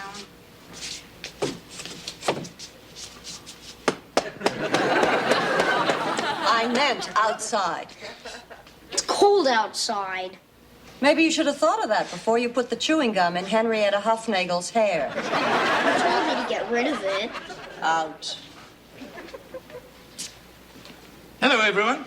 Oh, hello, Lynn. Hey, what are you doing here? I believe Mrs. Costello wanted to talk to me. Hey, when I'm bad, you're supposed to call my mom, not your boyfriend. Wesley. Sorry. Apparently, Mrs. Costello received a very disturbing letter. Yes, this came today. I found it in my box in the school office. The man who calls himself Lynn Belvedere is not what you think. He has a wife in England and about 8 kids who are all looking for him. Stop seeing him for your own good. Sincerely, the informer. P.S. He's wanted in 3 states. Actually, it's 4. What kind of twisted mind would write something like that? Perhaps the same one that could write something like this. Hey, it's my essay.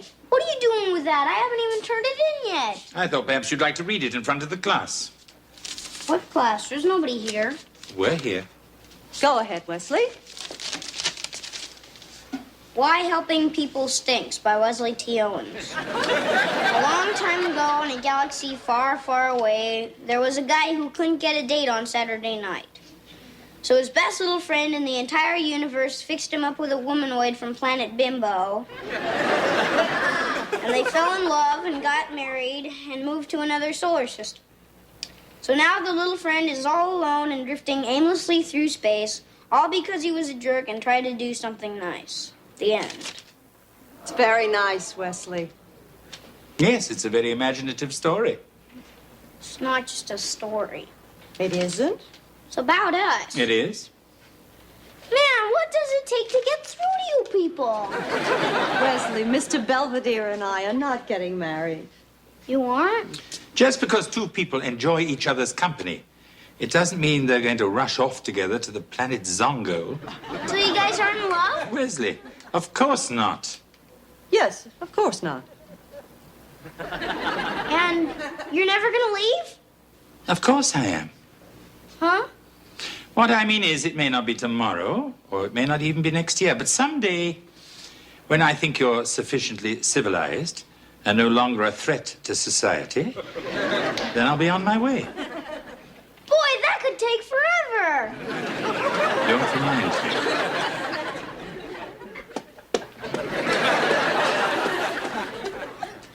Hey, Mr. Belvedere. Got another hot date with Mrs. Carsola? Your brother and sister are making me take them to the drive-in. So you're stuck with the wagon, huh? I don't mind. When your brother misbehaves, I can make him sit in the back and face the wrong way. Come on, Marcia, we're gonna be late. You're just doing this to get back at me. Come on, honey, it'll be fun. All right. All right. Are you sure everybody's going to be wearing stuff like this? Sure they are. Come on, we don't want to miss the first dance. Hey, swing your lady just like Cupid. Swing her again. Don't you look stupid.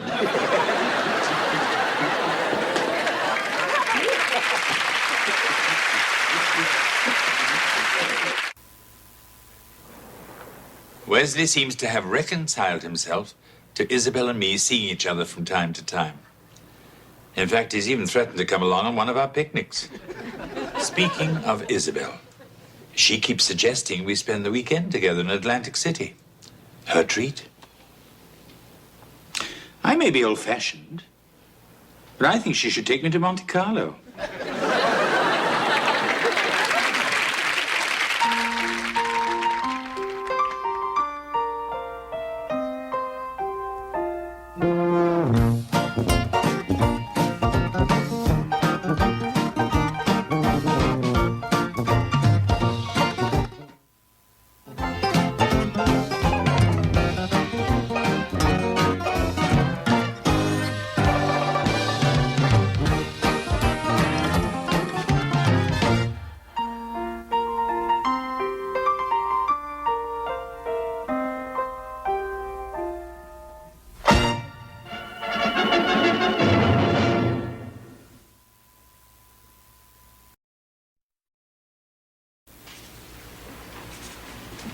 Mom, I know you're studying for your big final, but can I ask you one quick question? Sure, Ev. How do you know when you're really in love? Well, I mean, there's this guy, Eric, and he is really cute, and I really like him. But the thing is he doesn't even know I'm alive. Should I wait until he notices me, or go up and talk to him, or what? Honey, do you think we could talk about this tomorrow, maybe? Okay, I can wait. I'm the middle child. I'm used to it.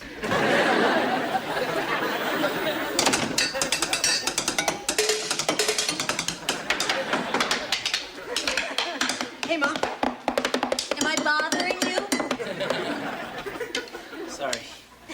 You're getting better with those. Thanks. You know, my band teacher says if I keep it up, he might even let me get a drum. Yeah? And if I keep this up, I might even pass my exam. Oh, God, I forgot you're cramming for your finals. They're tomorrow, huh? So I guess you must be getting a little nervous. No, why should I? I mean, the last final I took was what, 17 years ago? Really? I didn't know they had them back then. Mom, just look at my costume for the hygiene fair. You look like a perfectly fine tooth to me. I'm supposed to be a bicuspid, but I think I look more like a molar. Does this belong to anyone? Yeah, it's mine. Well, it doesn't belong on the stairs, and you don't belong in here. Your mother's trying to study. All right, we're going. Don't study too hard. What about me? Go floss yourself.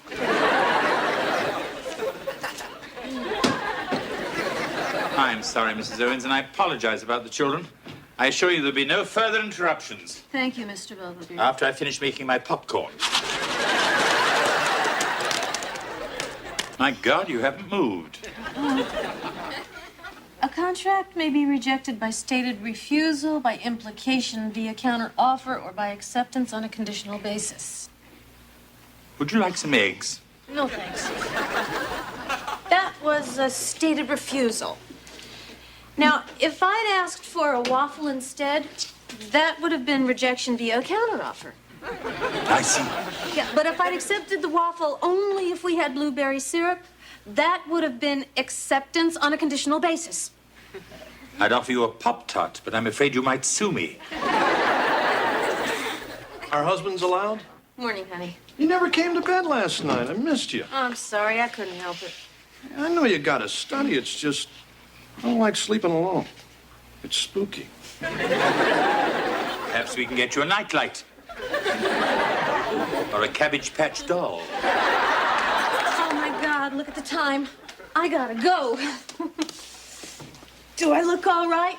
Go anyway. Well, this is it. Wish me luck. Good luck, Mrs. Owens. Knock 'em dead, Marsh. I'll try. Bye. Bye.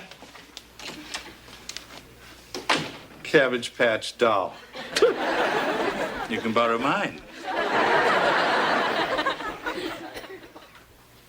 Morning, kitten. Hi, Dad. What's the matter? Nothing.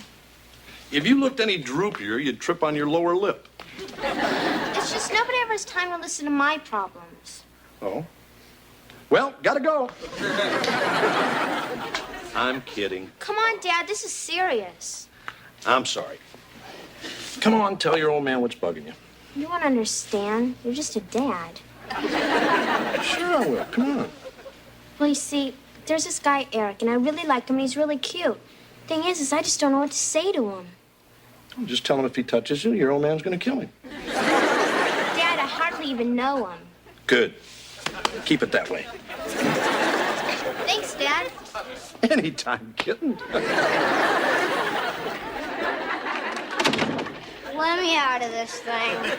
Wesley, what are you doing home? I thought you had a rehearsal for your dental extravaganza. I got extracted. What happened? Did you bite someone? No, I punched Howie Huffnagel in the nose. He was playing an impacted wisdom tooth, and he kept trying to crowd me out. Yes, as a rule, wisdom teeth are rather pushy. Well, anyway, now I'm out of my pageant for good. I am sorry, Wesley. Well, that's okay. At least now I don't have to brush my teeth anymore. Always a bright side, isn't there?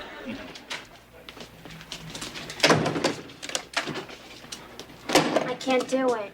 You've never had that problem with the phone before. Look, Mr. Belvedere, I got his number. Whose number? Eric's. I stole it out of the attendant's office.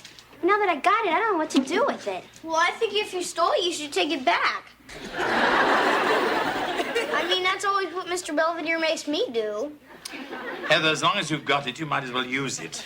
Well, what's he gonna think? I mean, a girl he hardly even knows calls him from out of nowhere. He's probably gonna think I'm real desperate. Or easy. Heather, there's absolutely nothing easy about you. Thanks. Ah, Mrs. Owens, how did we do on our test? I don't think she did so good.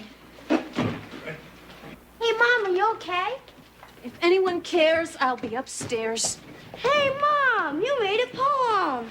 If anyone cares, I'll be upstairs. If anyone cares, I'll... Boy, she seems pretty upset. Yeah, I think I should go have a talk with her. Wesley, I don't want either of you children disturbing your mother. That's my job.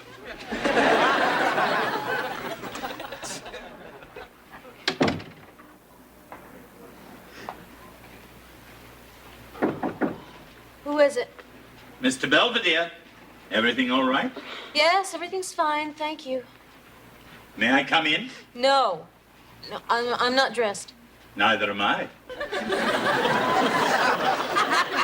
Come on in, Mr. Belvedere. I lied. And I appreciate that. I was just wondering if I could get you anything. Tea, coffee, a little guidance counseling? I was ready. I had everything down cold. I knew every case, every argument, every precedent. It's just that when I sat down and they handed me that exam, I just went blank. Better the classroom than the courtroom. If I ever get there. And right now, that's a big if. Oh, I don't know. Maybe I'm just kidding myself. Trying to change gears in the middle of my life. Now, look. Perhaps things are not as bad as you think. You haven't got your grade yet. Believe me, a woman knows when she's failed a test. Oh, that's right. You've had 3 children.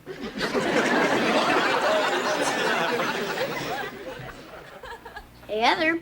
Phone. Who is it? It's Eric. Eric! Ah! I didn't even know I had my number. Hello, Eric? This is Heather. What do you mean, what do I want? You called me. I told him you wanted his body. Sorry, can't talk now. Bye. Wesley, I'm gonna kill you, I swear! A simple thank you will be enough. Hey, guys, what's going on?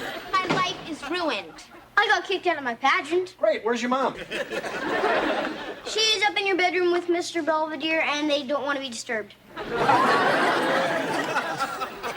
Not my day, is it? Oh, Mr. Owens, I'm glad you're home. Me too. Mrs. Owens had rather a tough time with her exam. She's feeling very low. Oh, yeah? Well, come on, guys, let's go up and jolly up old Mom. Hey, look what I got. Did anyone order a firing squad? Probably for me. Hey, honey. Looks like somebody forgot to bring an apple for the teacher. I guess so. Hey, it's just one silly test. Yeah, Mom. We could write the teacher a note saying you did lousy because you didn't have a good breakfast. And could you please take it over again? It's no big deal, honey. I did my best. I just wasn't good enough. That's stupid. Well, anyway, it's mostly our fault you did bad. Yeah, because we're always bothering you when you're trying to study. Like me with my stupid costume. Or my stupid boyfriend problems. Or your silly drum. You can have these back when you're 21. Kids, you're supposed to bother me. I'm your mother. It's just that ever since I started law school, I haven't exactly been acting like one. Well, that's okay. You've been busy. Anyway, we got Mr. Belvedere to bother. Well, from now on, things are going to be different. What are you talking about? I'm talking about being a part-time student and a part-time mother and not being particularly good at any of it. It's got to be one or the other. Are you leaving us? I'm quitting school. Hey, come on, Marcia, don't start No, talking look, about I've quitting. given this a lot of thought, and I think it's time I went back to doing what I do best. So if you'll excuse me, your mother has a dinner to prepare. Well, everyone go wash up. Does that include me?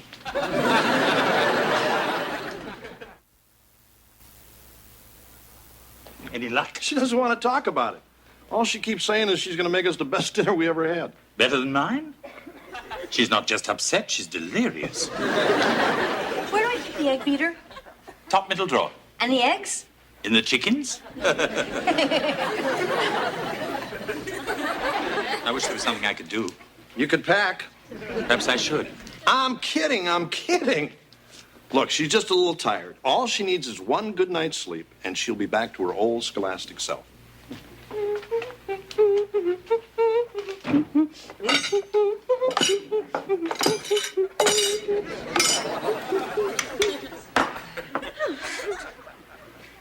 Dinner will be ready in 15 minutes. Oh, great. Oh, honey, look, I know I've been neglecting you lately, but I just want you to know that I'm going to be making it all up to you, starting tonight.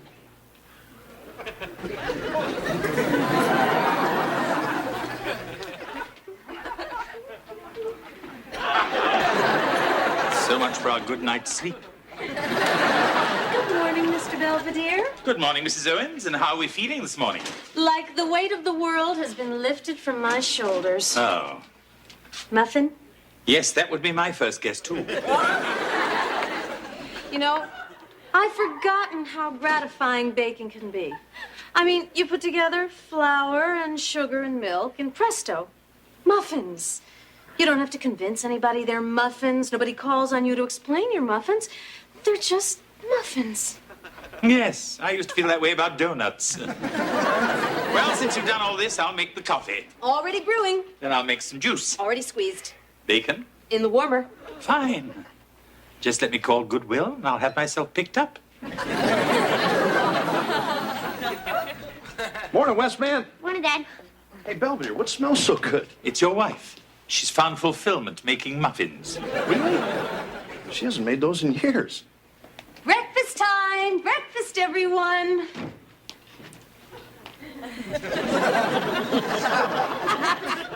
Morning, Tiger. I can't believe it! He wants to take me out this Friday. Who does? Eric! What am I gonna do? What am I gonna wear? Well, we'll go out to the mall this afternoon and pick out something nice for you. You mean it? Hey, Mom, can I come too? I want to stop at the pet shop and take a look at the lizard. Sure, honey.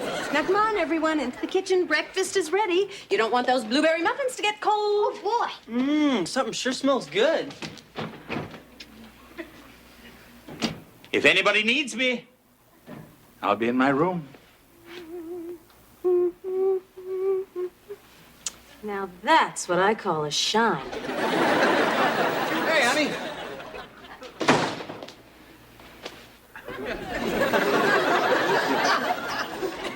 Whoa. How was work? Oh, it was okay. So what have you been doing all day? Waiting for you. What would you say if I told you I had a headache? I'd say I knew how to cure it.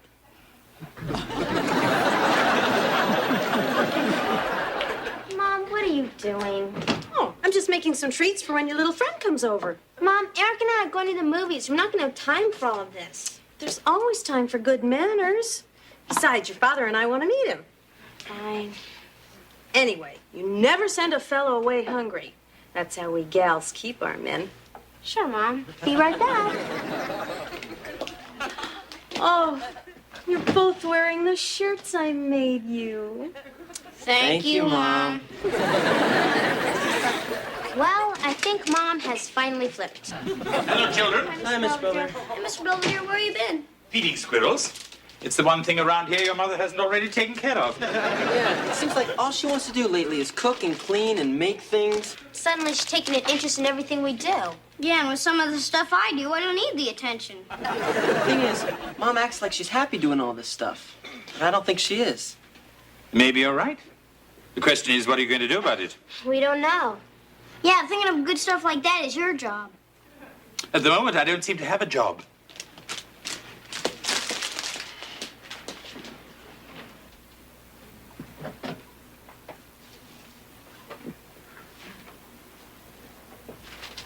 Need any help? Oh, no. I was just dusting, you know, before the company comes. Isn't that one of your law techs? Yes, you know, these things are so big, I might just get rid of them. Oh, I don't know. I always felt they gave the house a certain warmth. Besides, they might come in handy. You never know when you might get slapped with a lawsuit. I mean, especially with a son like Wesley. Let me see. Now, if... Oh! Look what you're doing! You said, and you said no. Oh, ungrateful, eh? Not here yet, huh, kitten? No, but he's gonna be here soon, so could you please turn that off? Please? Oh, it's stuck. Hit it on top of the head. All right. Now could you go someplace? What's the matter, Heather? You ashamed of us? Hey, okay, knock it off, you stooges. Come on, kitten. Your old man's got to at least meet the guy who's taking out his little girl. Sure, Dad. And so do I, because I'm the one that brought you two together. Uh-oh, Betty Crocker alert. Somebody get the door. You're standing right there. I can't answer it. I'll look too anxious. Hi. Hello. You must be Eric. Is Heather ready? Heather, your date's here. Hi, Eric. Sorry to keep you waiting. That's okay. Anyway, we better get to the movies. There's probably going to be a line. Oh, right. I'll get my jacket. Heather, I don't believe Eric's been properly introduced to everyone. All right. That's my mom. Hello again. And that's my dad, and that's my brother Kevin, my little brother Wesley. This is Eric. Hi, Eric. You guys in a group? Eric, why don't you have a seat? I made some little treats if you'd like to have one. Here, help yourself. Thank you. These are really good. Thank you. My mom never has time to make stuff like this. She's an architect. How nice for her. Yeah, she even built our house. Well, our mom cleans our house. Oh, I didn't know there were people here. Are these for anybody? Mr. Belvedere, would you like to meet Eric? Well, I've got nothing else to do. Hello, Eric. I'm Mr. Belvedere. Pleasure to meet you. You're the housekeeper, right? I don't know what I am. Somebody want to get that?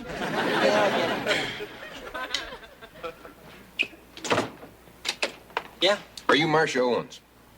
No. Can I help you? Are you Marcia Owens? You've now been served with official notice of impending legal action. Please, no tip. What's this all about? I'm being sued. By who? By me. Whereas, etc., etc., plaintiff claims denial of livelihood, interference with contracted duties, alienation of affection, and mental anguish. Very funny, Mr. Belvedere. Oh, I'm not joking, Mrs. Owens. I have a binding oral agreement to perform certain household services, and you are preventing me from doing them. That's ridiculous. Go tell that to the judge. Look, even if you were serious about this suit, which I know you're not, it wouldn't stand a chance in court. Why not? Well, first of all, although our contract was conditional on your performance of specific duties, it did not create a right to perform them, simply an obligation. Is that so? Yes, and secondly, whatever contract we did have was solely contingent on my attendance at law school. Objection. It was contingent upon your completion of law school. Come on, Marcia, you're not happy doing all this. Yes, I am. I'm very happy. I'm fulfilled. I love taking care of my family. Eric, please, have another crab puff. Put that tray down. That is my job. Mr. Belvedere. You touch that, you're in big, big trouble. Now look what you've done. And I just shampooed the rug. Having fun, Eric? You know, Eric, this reminds me of a little brouhaha between the Pirates and the Phils. Huh? Speaking of which, if you try to hit a home run with my daughter, I'm going to put you on the disabled list. Mom, could we have a word with you for a moment, please? Yeah, in a second. I just don't want these stains to set. Mom, this is important. Yes, well, so is this. Mom, forget it. You're fired. What? The three of us talked it over. We examined all the facts. And we're sorry, but we're just going to have to let you go. You mean you're firing your own mother? Yeah. It's for your own good. Come on, Mom. You really happy staying home all day making muffins? What else am I good for? Nothing, so you might as well go back to law school. I can't. I mean, I just can't hack it. I don't know. You hacked me up pretty well. That's true. Look, it was nice having you around for a while, but the fun's over. You're going back to school, and you're going to hit those books, and you're going to be what you always wanted to be. One hell of a lawyer. And I don't want any discussion, any excuses. This is it. I'm putting my foot down. I believe you put it down on a melon ball. George, no, don't do that. You're just making more work for Mr. Belvedere. Does that mean you're going to be a lawyer again? I'm going to try. Yeah. Thanks. I love you guys. I'm glad we could settle out of court. Come on, everybody, into the kitchen. Last chance for Mom's famous muffins. Well, come on, Eric. You're going to miss all the fun. You mean there's more?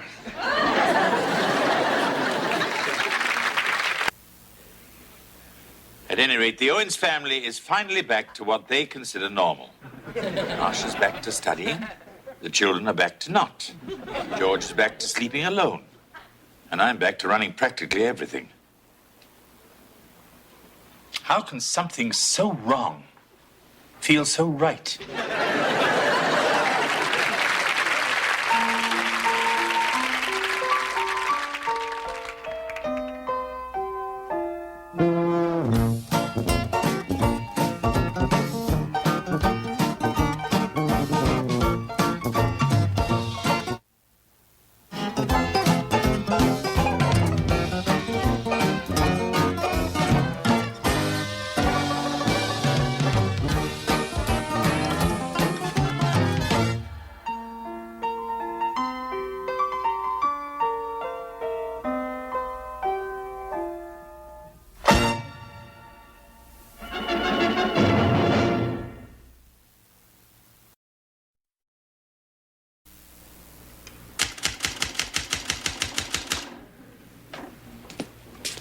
Something on fire? Oh, it's you. Smells a little like writer's block in here. Hey, a good cigarette helps me think. Did you say think or stink? Mr. Belvedere. Hello, boys. That was a fast game of catch. Yeah, sure was. Where's your football? Oh, Wesley went out for a pass in the Huffnagel's backyard, but Grandma Huffnagel intercepted it, took it inside. I tried to tackle her, but she's pretty quick with that aluminum walker. Better luck next time. Oh, boy, peanut butter cookie. Oh, no, Wesley. No. They're far too hot. You might burn your tongue. Oh, okay. He's so trusting. Ouch, ouch, ouch. Hot. Here you go, Dad. Thanks, buddy. Hey, what do you think you're doing? Following your example. Hey, I don't need any smart remarks. Come on, Dad. You know these things aren't any good for you. Look, it even says right on the package. Smoking causes lung cancer, heart disease, emphysema, and may complicate pregnancy. Well, I wasn't planning on having any more kids.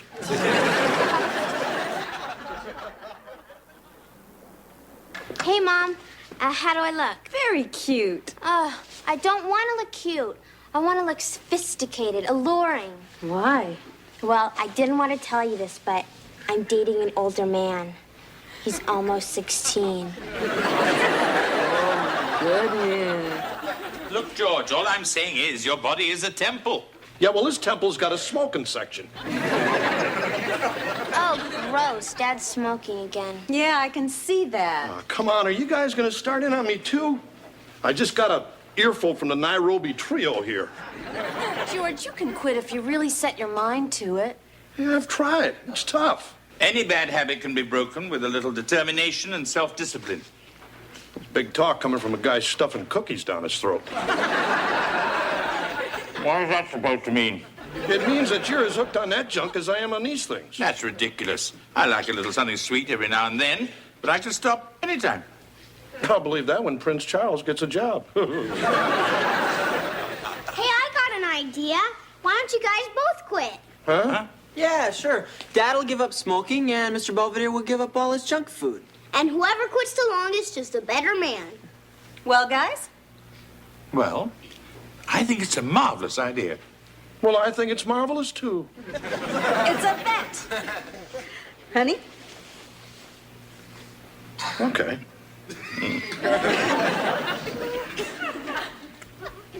Belvedere?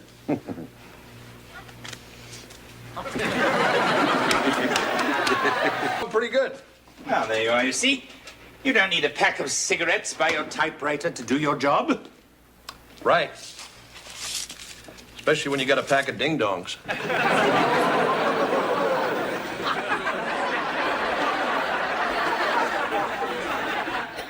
You realize, of course, this means war. Hello? Hi, I'm Sean. I'm here to see Heather. Oh, hi, Sean. Come on in. Yeah, could you please tell your sister that I'm here? I'm Heather's mother. Get out of here. Hi, Sean. Oh, hi, Heather. So, how do I look? Nice. I mean, your zits cleared up and everything. He's so bad. Actually, you look real special. Well, I guess you guys better get going. It was very nice meeting you, Mrs. Owens. Oh, it was very nice meeting you too, Sean. Come on, Sean, we're gonna miss the movie. That's okay. You go on ahead. I think I'll just stay here and hang out with your mom for a while. He's teasing, Mom. Come on, Sean. See you, Mrs. Owens. Have a nice time. Yeah, don't worry. I'll have her back by Tuesday.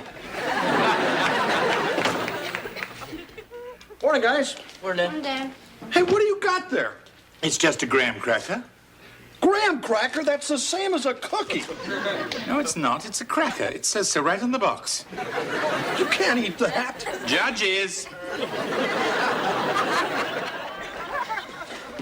Well, it's not the chocolate-covered kind. But there is cinnamon on top. That's a seasoning, like garlic. Wait a minute. He's having it with milk. That makes it a cookie. That's ridiculous. Disallowed. Fine. You're the judges. But I'm the one who cooks your dinner. And if that's a cookie, wait till you see what passes for meat.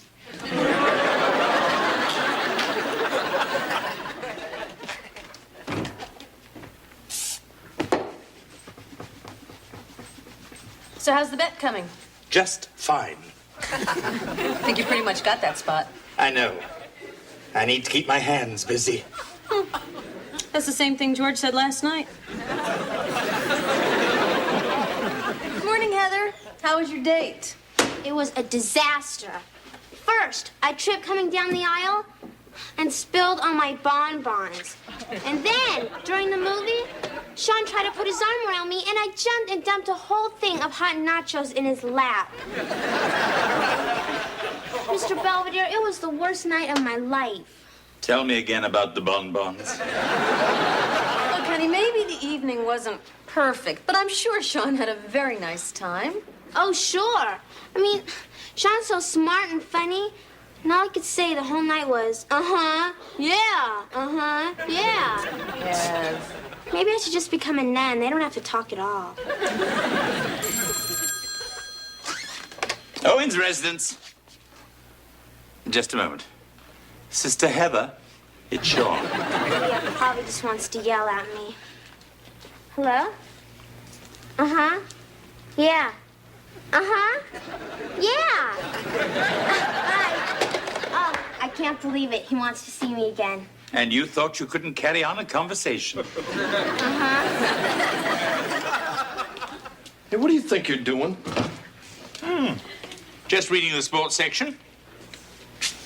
Go ahead. Puff away, I don't mind. I haven't had a smoke in 2 days.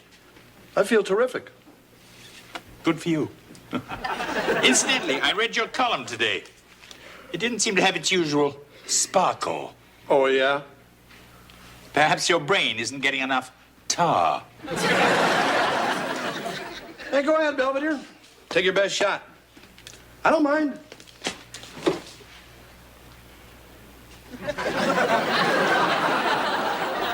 Help yourself. You're sick, you know that?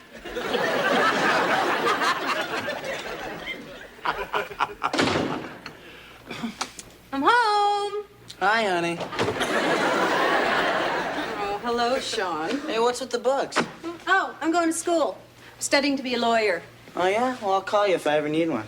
Yeah, somehow I think you will. Where's Heather? She's not home from the mall yet. Have you seen Mr. Owens? That's the gray-haired gentleman? Yes, Sean. Yeah, he left for work a few minutes ago, but he said I could wait around if I promised not to steal anything. Well, you make yourself at home. I'm sure Heather will be back sometime soon. I can wait.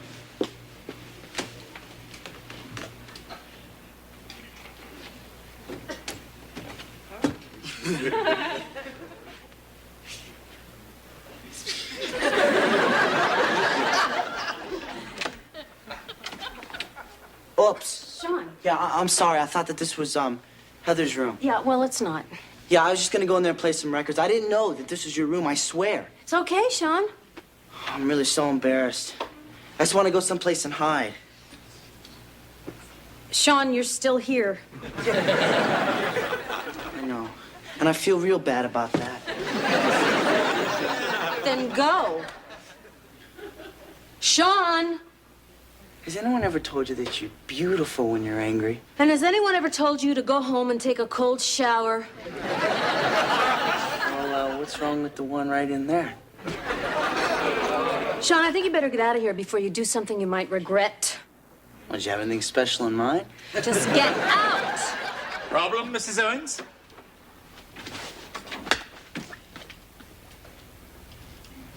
Was it something I said?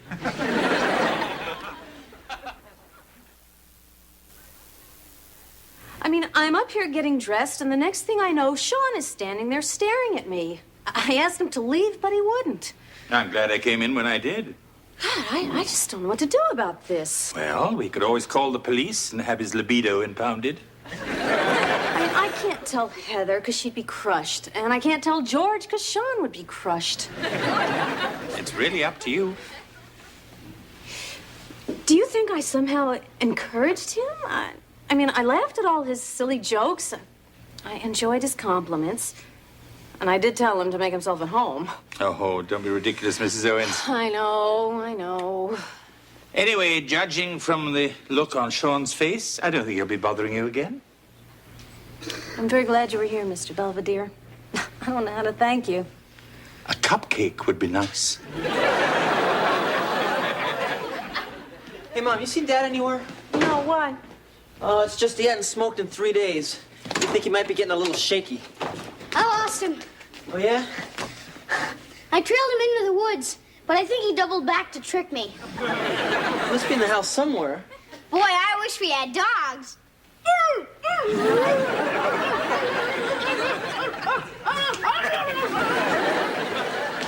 What are you doing in here, George?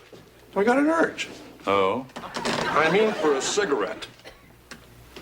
Except those two rotten kids of mine keep watching me like a hawk. Yes, they've been keeping their beady little eyes on me as well. Look, Belvedere, we're both mature, responsible adults. I mean, if I want to have one cigarette, or you want to have one cookie, I think we should both be able to. Are you suggesting a temporary truce, comrade? I won't tell if you won't tell. Freeze! Hey, Mom. Hi, Heather. How was school? Great. Can I borrow your hot pink nail polish? Why, are you going out tonight? No, Sean's coming over here. Oh? We're just gonna study together. That's okay, isn't it? Sure. I just think that you've been seeing an awful lot of him lately. Mom, I've seen him once. Yes, and this'll make twice. Mom, what's the matter? You're acting like you don't like Sean. I didn't say that. Well, he likes you. You're practically all he ever talks about. Look, honey, I just think that you're too young to get seriously involved with anybody now. Especially a boy who's older than you. Are you saying you don't want me to see Sean anymore? Fine. Excuse me. Mom! Hi. You must be Wesley. Yeah. Who must you be? I'm Sean. I'm here to see Heather. Give me $1 and I'll go get her. And here's 5. Go get yourself a new personality. Hey! Wes, go up and tell your sister Sean's here. Okay. Cute little scamp. You got a lot of nerve showing up around here again. Whatever you've heard, sir, it is a lie. I'm kidding. I just meant you've been over here 3 days in a row. I was just kidding, too, then. Hey, come on over and have a seat, Sean. Thank you, sir. So, I take it you got your eyes set on my little girl? Yeah, well, sure do. Well, I just think I should warn you I'm kind of an old-fashioned dad when it comes to my daughter. Let me stop you right there, sir. Are we talking about sex? Because if we are, sir, I want to assure you that my intentions with your daughter are strictly honorable. That's good to know. We're home. Hey, honey. Oh. Hello, everybody. Hi, Mrs. Owens. I'm Sean. You remember me? Yeah, I believe so. Hi, Sean. Oh, hi, Heather. I got my books. Sean and I are just gonna study. We're not going out or anything, okay? Yeah, fine. This is our housekeeper, Mr. Belvedere. This is Sean. I believe we met once in passing. Yeah, right. Listen, Heather, I know it's kind of corny, but what the heck? I got you these. Oh, Sean, they're beautiful. Mr. Belvedere, will you put these in some water, please? Certainly.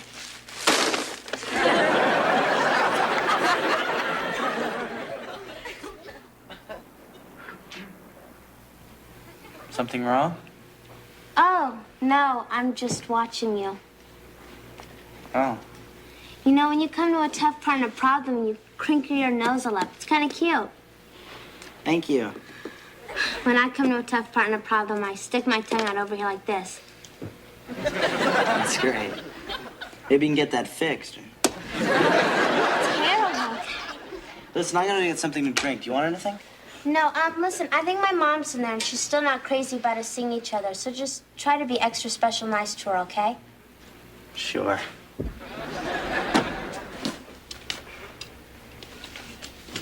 You know, I really wanted to give those to you. Sean?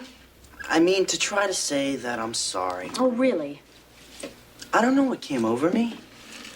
Maybe I've just seen too many of those movies. You know, with the naive young kid and the beautiful older woman. It takes him and shows him what life's really all about. Well, I guess I haven't seen those movies. Yeah, I noticed that. Anyway, I just want to say that I appreciate you not telling anyone what happened. I mean, if my old man found out, he would have gone through the roof. Of course, I would have gone through it first. All right, look. I know that I come off like some kind of jerk who thinks he knows it all. But maybe that's just because I'm afraid people might find out that I'm really just as scared and confused as any other kid. It's just...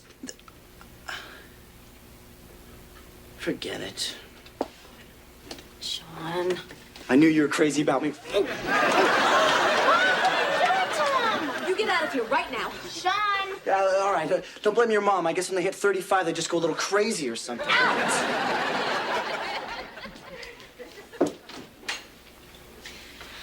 Heather, we have to sit down and have a little talk. Oh, that's okay, Mom. I understand now why you didn't want me to see him. Oh, you do? Yeah, because you wanted them all for yourself.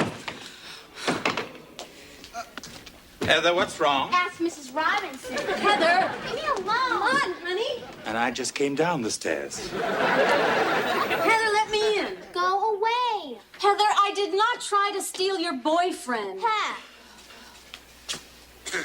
Sean tried to kiss me. Heather walked in and saw it. I always tell the children to knock. Heather, come on, open the door. No, I don't want to talk to you or anybody else for the rest of my life. May I come in? Okay. Everything all right? Hey, I said you could come in. I didn't say I'd talk to you. Oh, I don't blame you for being mad at your mother. That hussy. Trying to seduce that sweet, innocent boy. Perhaps now she'll leave me alone. That's not funny, Mr. Belvedere. Heather, that Sean is a contemptible lickspittle. I know that. And you must know that your mother did nothing to encourage him. But it's still her fault. She made him like her by being so sweet and pretty and perfect. Heather. I mean, just look at her. She's beautiful. Who would you rather have, Mr. Belvedere? Her or me?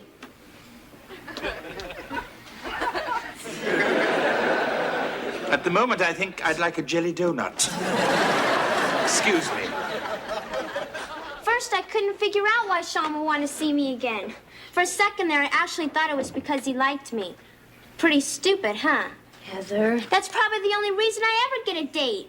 They'll come over here to look at you. Heather, you're blowing this thing way out of proportion just to make yourself feel bad. Am I adopted? No. How come I turned out so blech? Honey, come here.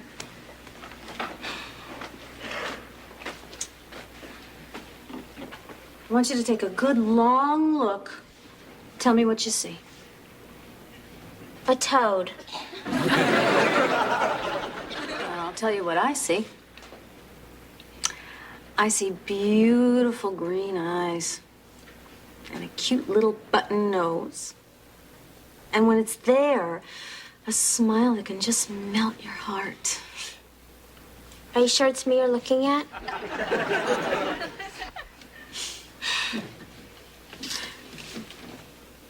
You see? Yeah. Thanks, Mom. And when am I going to stop being such a klutz? I don't know, dear. You get that from your father.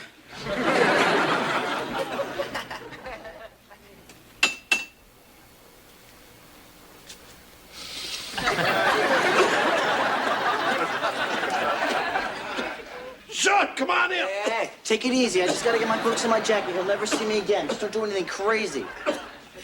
What are you talking about? Oh, nothing. Oh, what are you doing back? I just had to get my books and stuff. Well, you got him, so why don't you just get out of here before I really let you have it?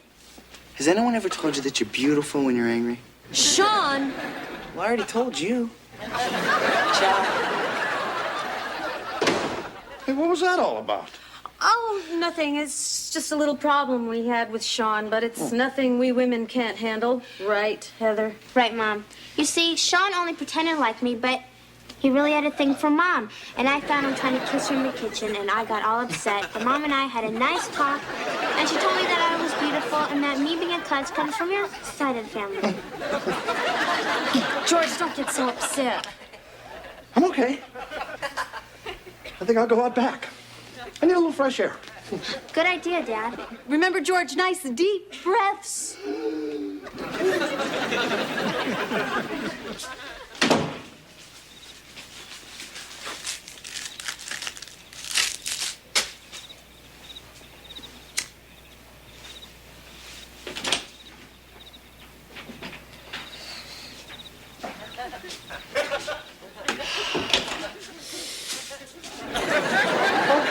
Okay, you caught me. Go ahead, gloat. You've done it again. You're the better man. Come on, let's hear it. Let's have your snotty little victory speech and get it over with.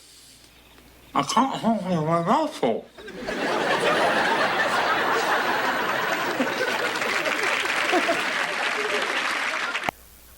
At any rate, Heather's self-confidence seems to be on the rebound. In fact, if the trend continues, she might become as insufferable as Wesley. As for George, it's been 2 weeks since his last cigarette, and I think he's kicked the nasty habit for good. Bravo, George. As for me, I haven't done quite as well, although I have managed to cut down to half a pack a day.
Hey, Kev.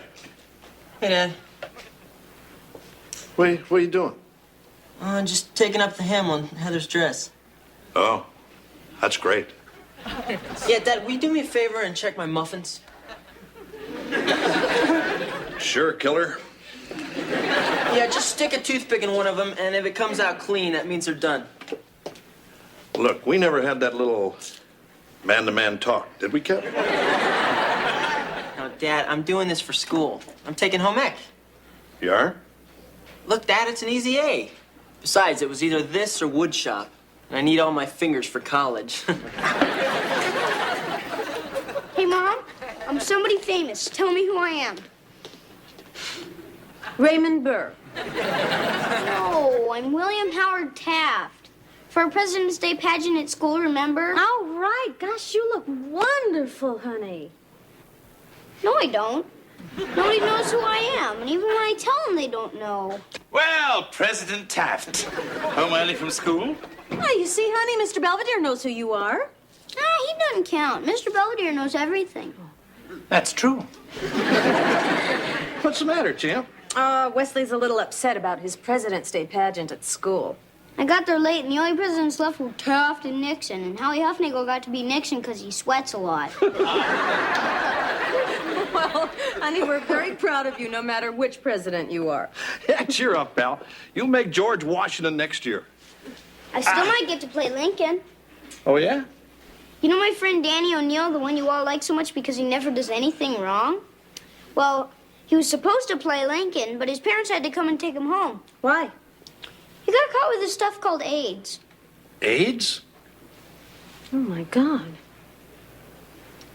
Boy, he must really be in trouble.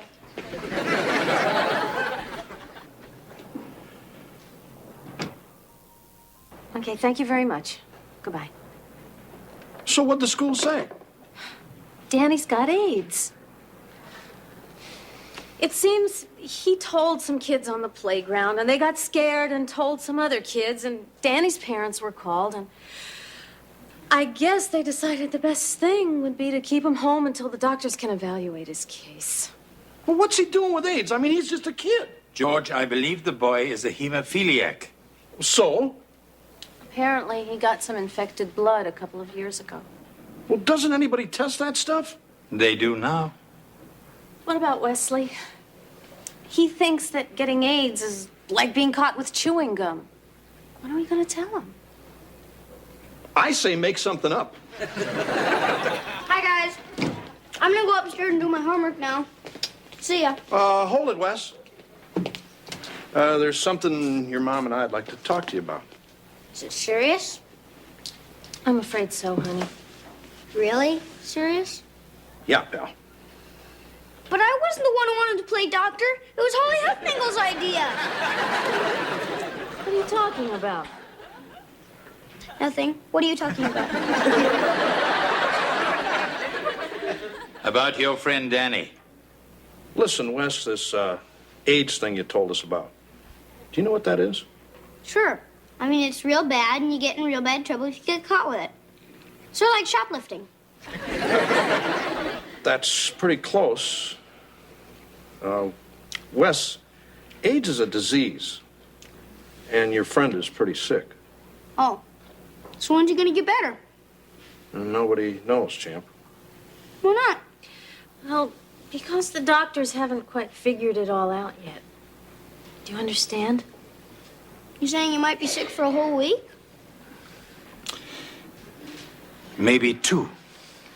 Boy, no school. Lucky duck. Hey, guys. Hey, Wes. Hey, Wes. Hey, Wesley. I heard you were getting to play President Lincoln now. Yeah. If you give me a bite of your cupcake, I'll free ya. I don't need you. I'm playing Jimmy Carter, so ha. The only reason you're getting to play Lincoln is because Danny got thrown out. Yeah, I know. Anyway, I'm going over to Danny's house later. You guys want to come?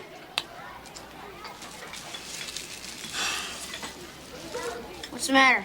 Are you crazy? Do you want to die too? What are you talking about? That AIDS stuff is the worst thing you could get. I mean, you just get sicker and sicker. And then your arms and legs start falling off. And then it's all over, and you're dead. Now you're making all that up, Dennis. I am not. My mom told me, and she's a beautician. And my dad said to stay away from Danny, because you can catch it real easy. You can? Oh, yeah.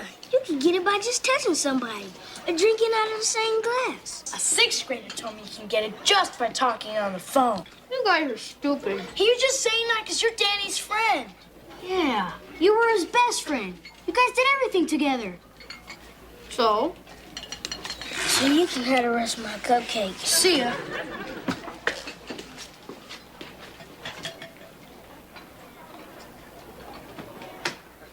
Kevin, what are you doing? I'm trying to make a swan out of ground beef.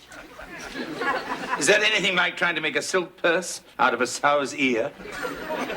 No, I'm using beef. Anyway, I've got to fix dinner tonight, and everyone's supposed to give me a grade. So, what's on the menu? Oh, we've got meatloaf and peas, mashed potatoes, tapioca pudding for dessert. Is this your salute to airline food? Kevin,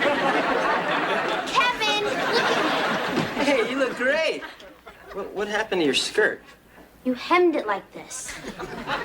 Whoops.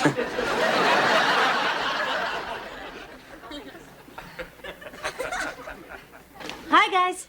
Hey, honey. Hello. Where's Wes? He's been upstairs taking a bath for over an hour. Did he, say anything more about his friend Danny? Or about, you know, what he has? You mean AIDS, Mom? Thank you. He hasn't said anything to me, but then I've been tied up. Good evening, Mrs. Owens. Ah, Mr. Belvedere. Will dinner be ready soon? Personally, I think it was ready 20 minutes ago, but I'm not making it. My meatloaf.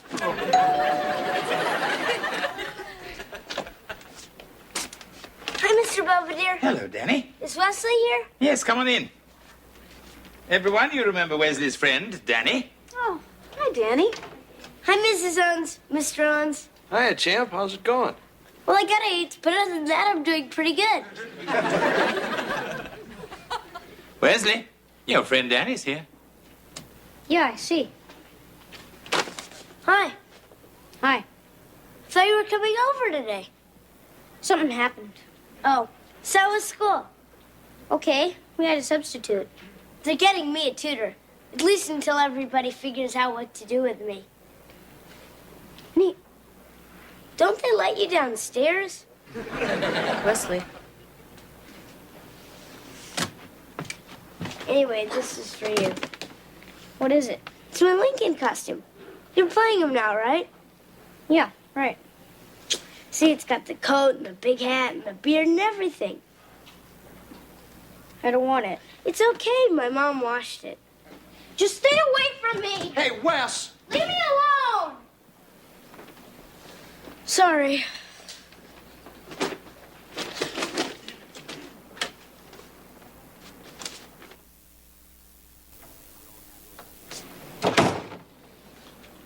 I think we all handled that rather well. What's the matter with that kid? George, it's our fault. Why? What did we do? Nothing. I mean, Wesley had questions about Danny, and we just let him think everything was going to be okay. Now, I don't know what he's heard or where he's heard it, but obviously he's scared to death. Well, we just got to talk to him and straighten everything out. Is he gone? Yeah, Wes, he went home. He didn't touch anything, did he? I don't believe so. Good. You know, Wes, that wasn't very nice the way you treated Danny just now. So? So I thought you guys were buddies. We were, but I don't want to catch what he's got. You're not going to. That's not what my friends told me at school. I heard you can get it just by playing tag or swinging on the same swings. Come on, Wes, you're talking dumb. I mean, you don't catch that stuff from just fooling around. I mean, Wesley, what I think your father's trying to say is you don't catch AIDS by simply being around someone who has it. It requires a more intimate association. You mean like dancing? Honey, what I think Mr. Belvedere is trying to say is... Wesley, what I think everybody is trying to say is the way you get AIDS is from sexual contact or using infected needles or getting contaminated blood products, which is how your friend Danny got it. You understand? I think so. Well, if you didn't know anything else, I'll be upstairs. you see, champ, being around Danny's not going to make you sick. So how come all the other kids' parents are acting so scared? Well, sometimes grown-ups don't have all the facts, and they love their kids, and they get a little nervous. Oh, yeah? I mean, they worry because they know how kids are, you know, always roughhousing and getting little scratches and scrapes, sharing the same ice cream bar. You know what I mean? Yeah, me and Danny did all that stuff. You did? Yeah. That's okay, isn't it? Of course it is. Yeah, sure it is, pal. Now, why don't you run on upstairs and hit that homework, huh? Okay. Thanks for explaining everything to me. I think I feel better now.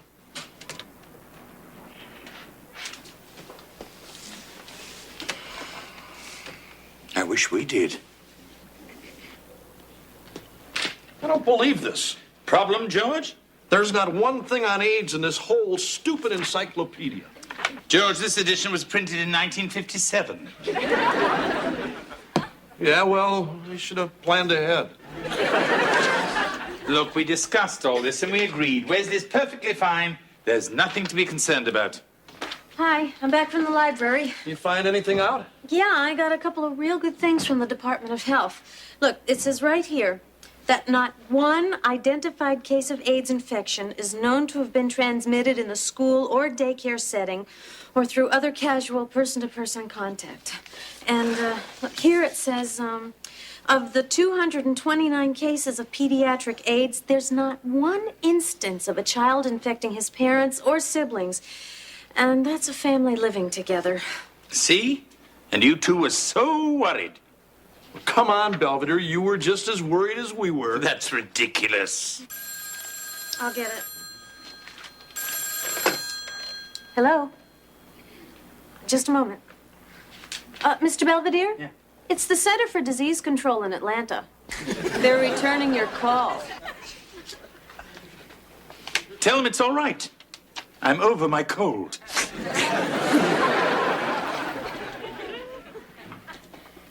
Getting rid of the evidence? You work your fingers to the bone. You try to make a decent meal for your family. They don't appreciate it. Kevin, that wasn't such a bad dinner. Just that we were all a bit preoccupied with Wesley and his friend. Yeah, I know. It's just I take this dumb home ec class for the easy A. Turns out it's just one more thing for me to screw up. You'll do better. What do you think I should do with a meatloaf? Go deep.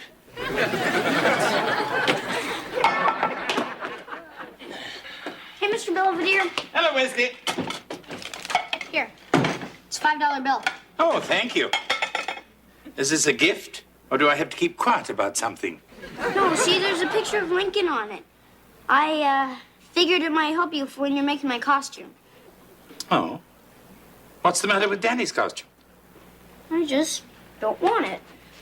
Now, Wesley, you've talked to your parents. You know there's nothing to be afraid of, right? Yeah, I know that. Then what's the problem?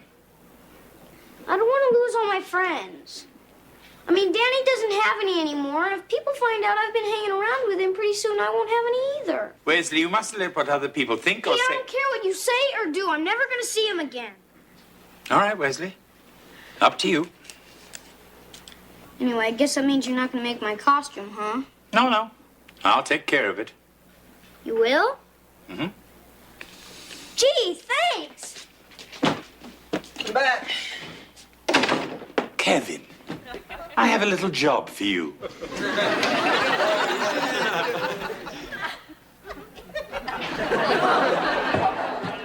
Is this supposed to be a joke? Well, if it isn't Honest Abe. What's going on? I don't look like Lincoln. I look more like Soupy Sales. All right, Wes. Looks pretty good. An excellent job, Kevin. Just what I had in mind. Thanks, Mr. Belvedere. Sharp. You let him make my costume? It seemed the thing to do. Mr. Belvedere, it's terrible. Oh, now, Wesley, let's not be hasty. As far as I'm concerned, you can't tell a thing without the hat. There. Perfect. Lincoln would never wear a hat like this. He would in Tijuana. Mr. Belvedere, my pageant's in 2 hours. Where am I going to get a real costume? I don't know. There must be one someplace.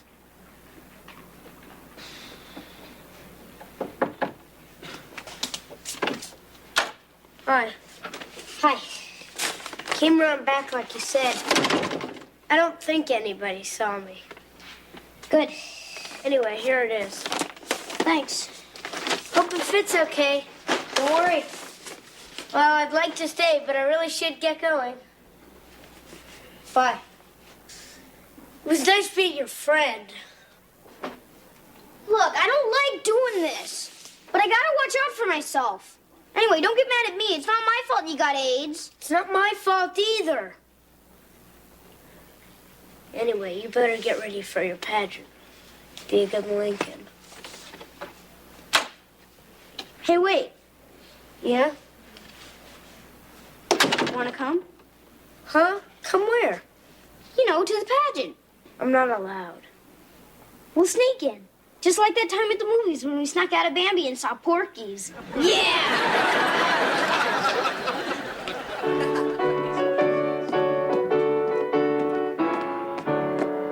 Hello, I'm Franklin Pierce, the 14th President of the United States. I served from 1853 to 1857. Among my significant achievements was opening diplomatic relations and trade with Japan. There must be some steel workers in the crowd. Did we miss anything? Just the first 14 presidents. Oh, good. I'm James Buchanan. I was the 15th President of the United States. I was the first president to receive a telegraphic message by underwater cable. I never married. But I'm sure I dated. Wesley's next. I know that. Hello, I'm Abraham Lincoln, the 16th President of the United States. In 1863, I signed the Emancipation Proclamation because I believed in freedom and dignity for all men, and that's why I wrote this speech. 77 years ago, our fathers brought forth on this continent a new nation. Wait a minute, I can't do this. This is Danny O'Neill, and he was supposed to play Lincoln, but he couldn't because he's got AIDS. Hey, what are you doing out here? Dennis, get away from him. Hey, what's wrong with you people? He's not gonna hurt you. Besides, he feels bad enough without everybody trying to make him feel worse. You have anything to do with this? I'd like to think so. Anyway, now Danny's gonna do the Gettysburg Address, and everybody's gonna listen. Go ahead, Danny.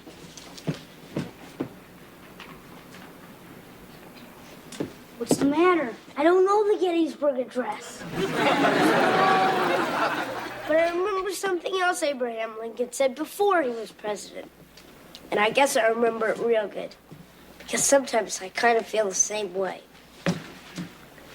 If the good people, in their wisdom, shall see fit to keep me in the background, I have been too familiar with disappointments to be very much chagrined.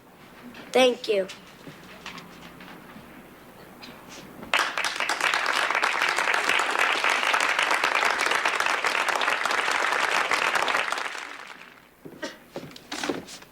Okay, let's go. You go ahead. I just want to sit here for a minute. Oh, okay. I'll sit with you.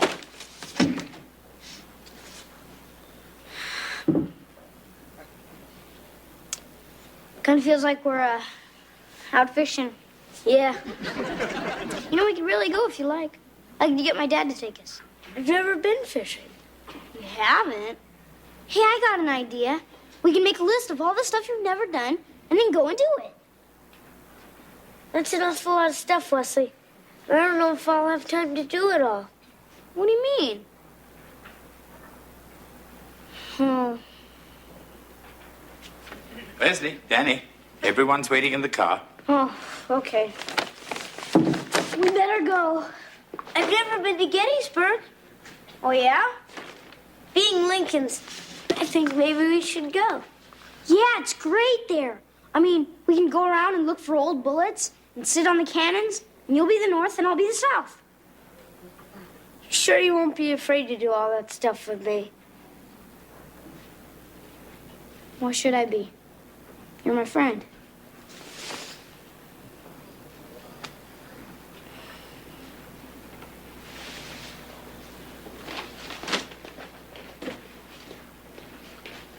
Sorry to keep you waiting, Mr. Belvedere. It was worth it.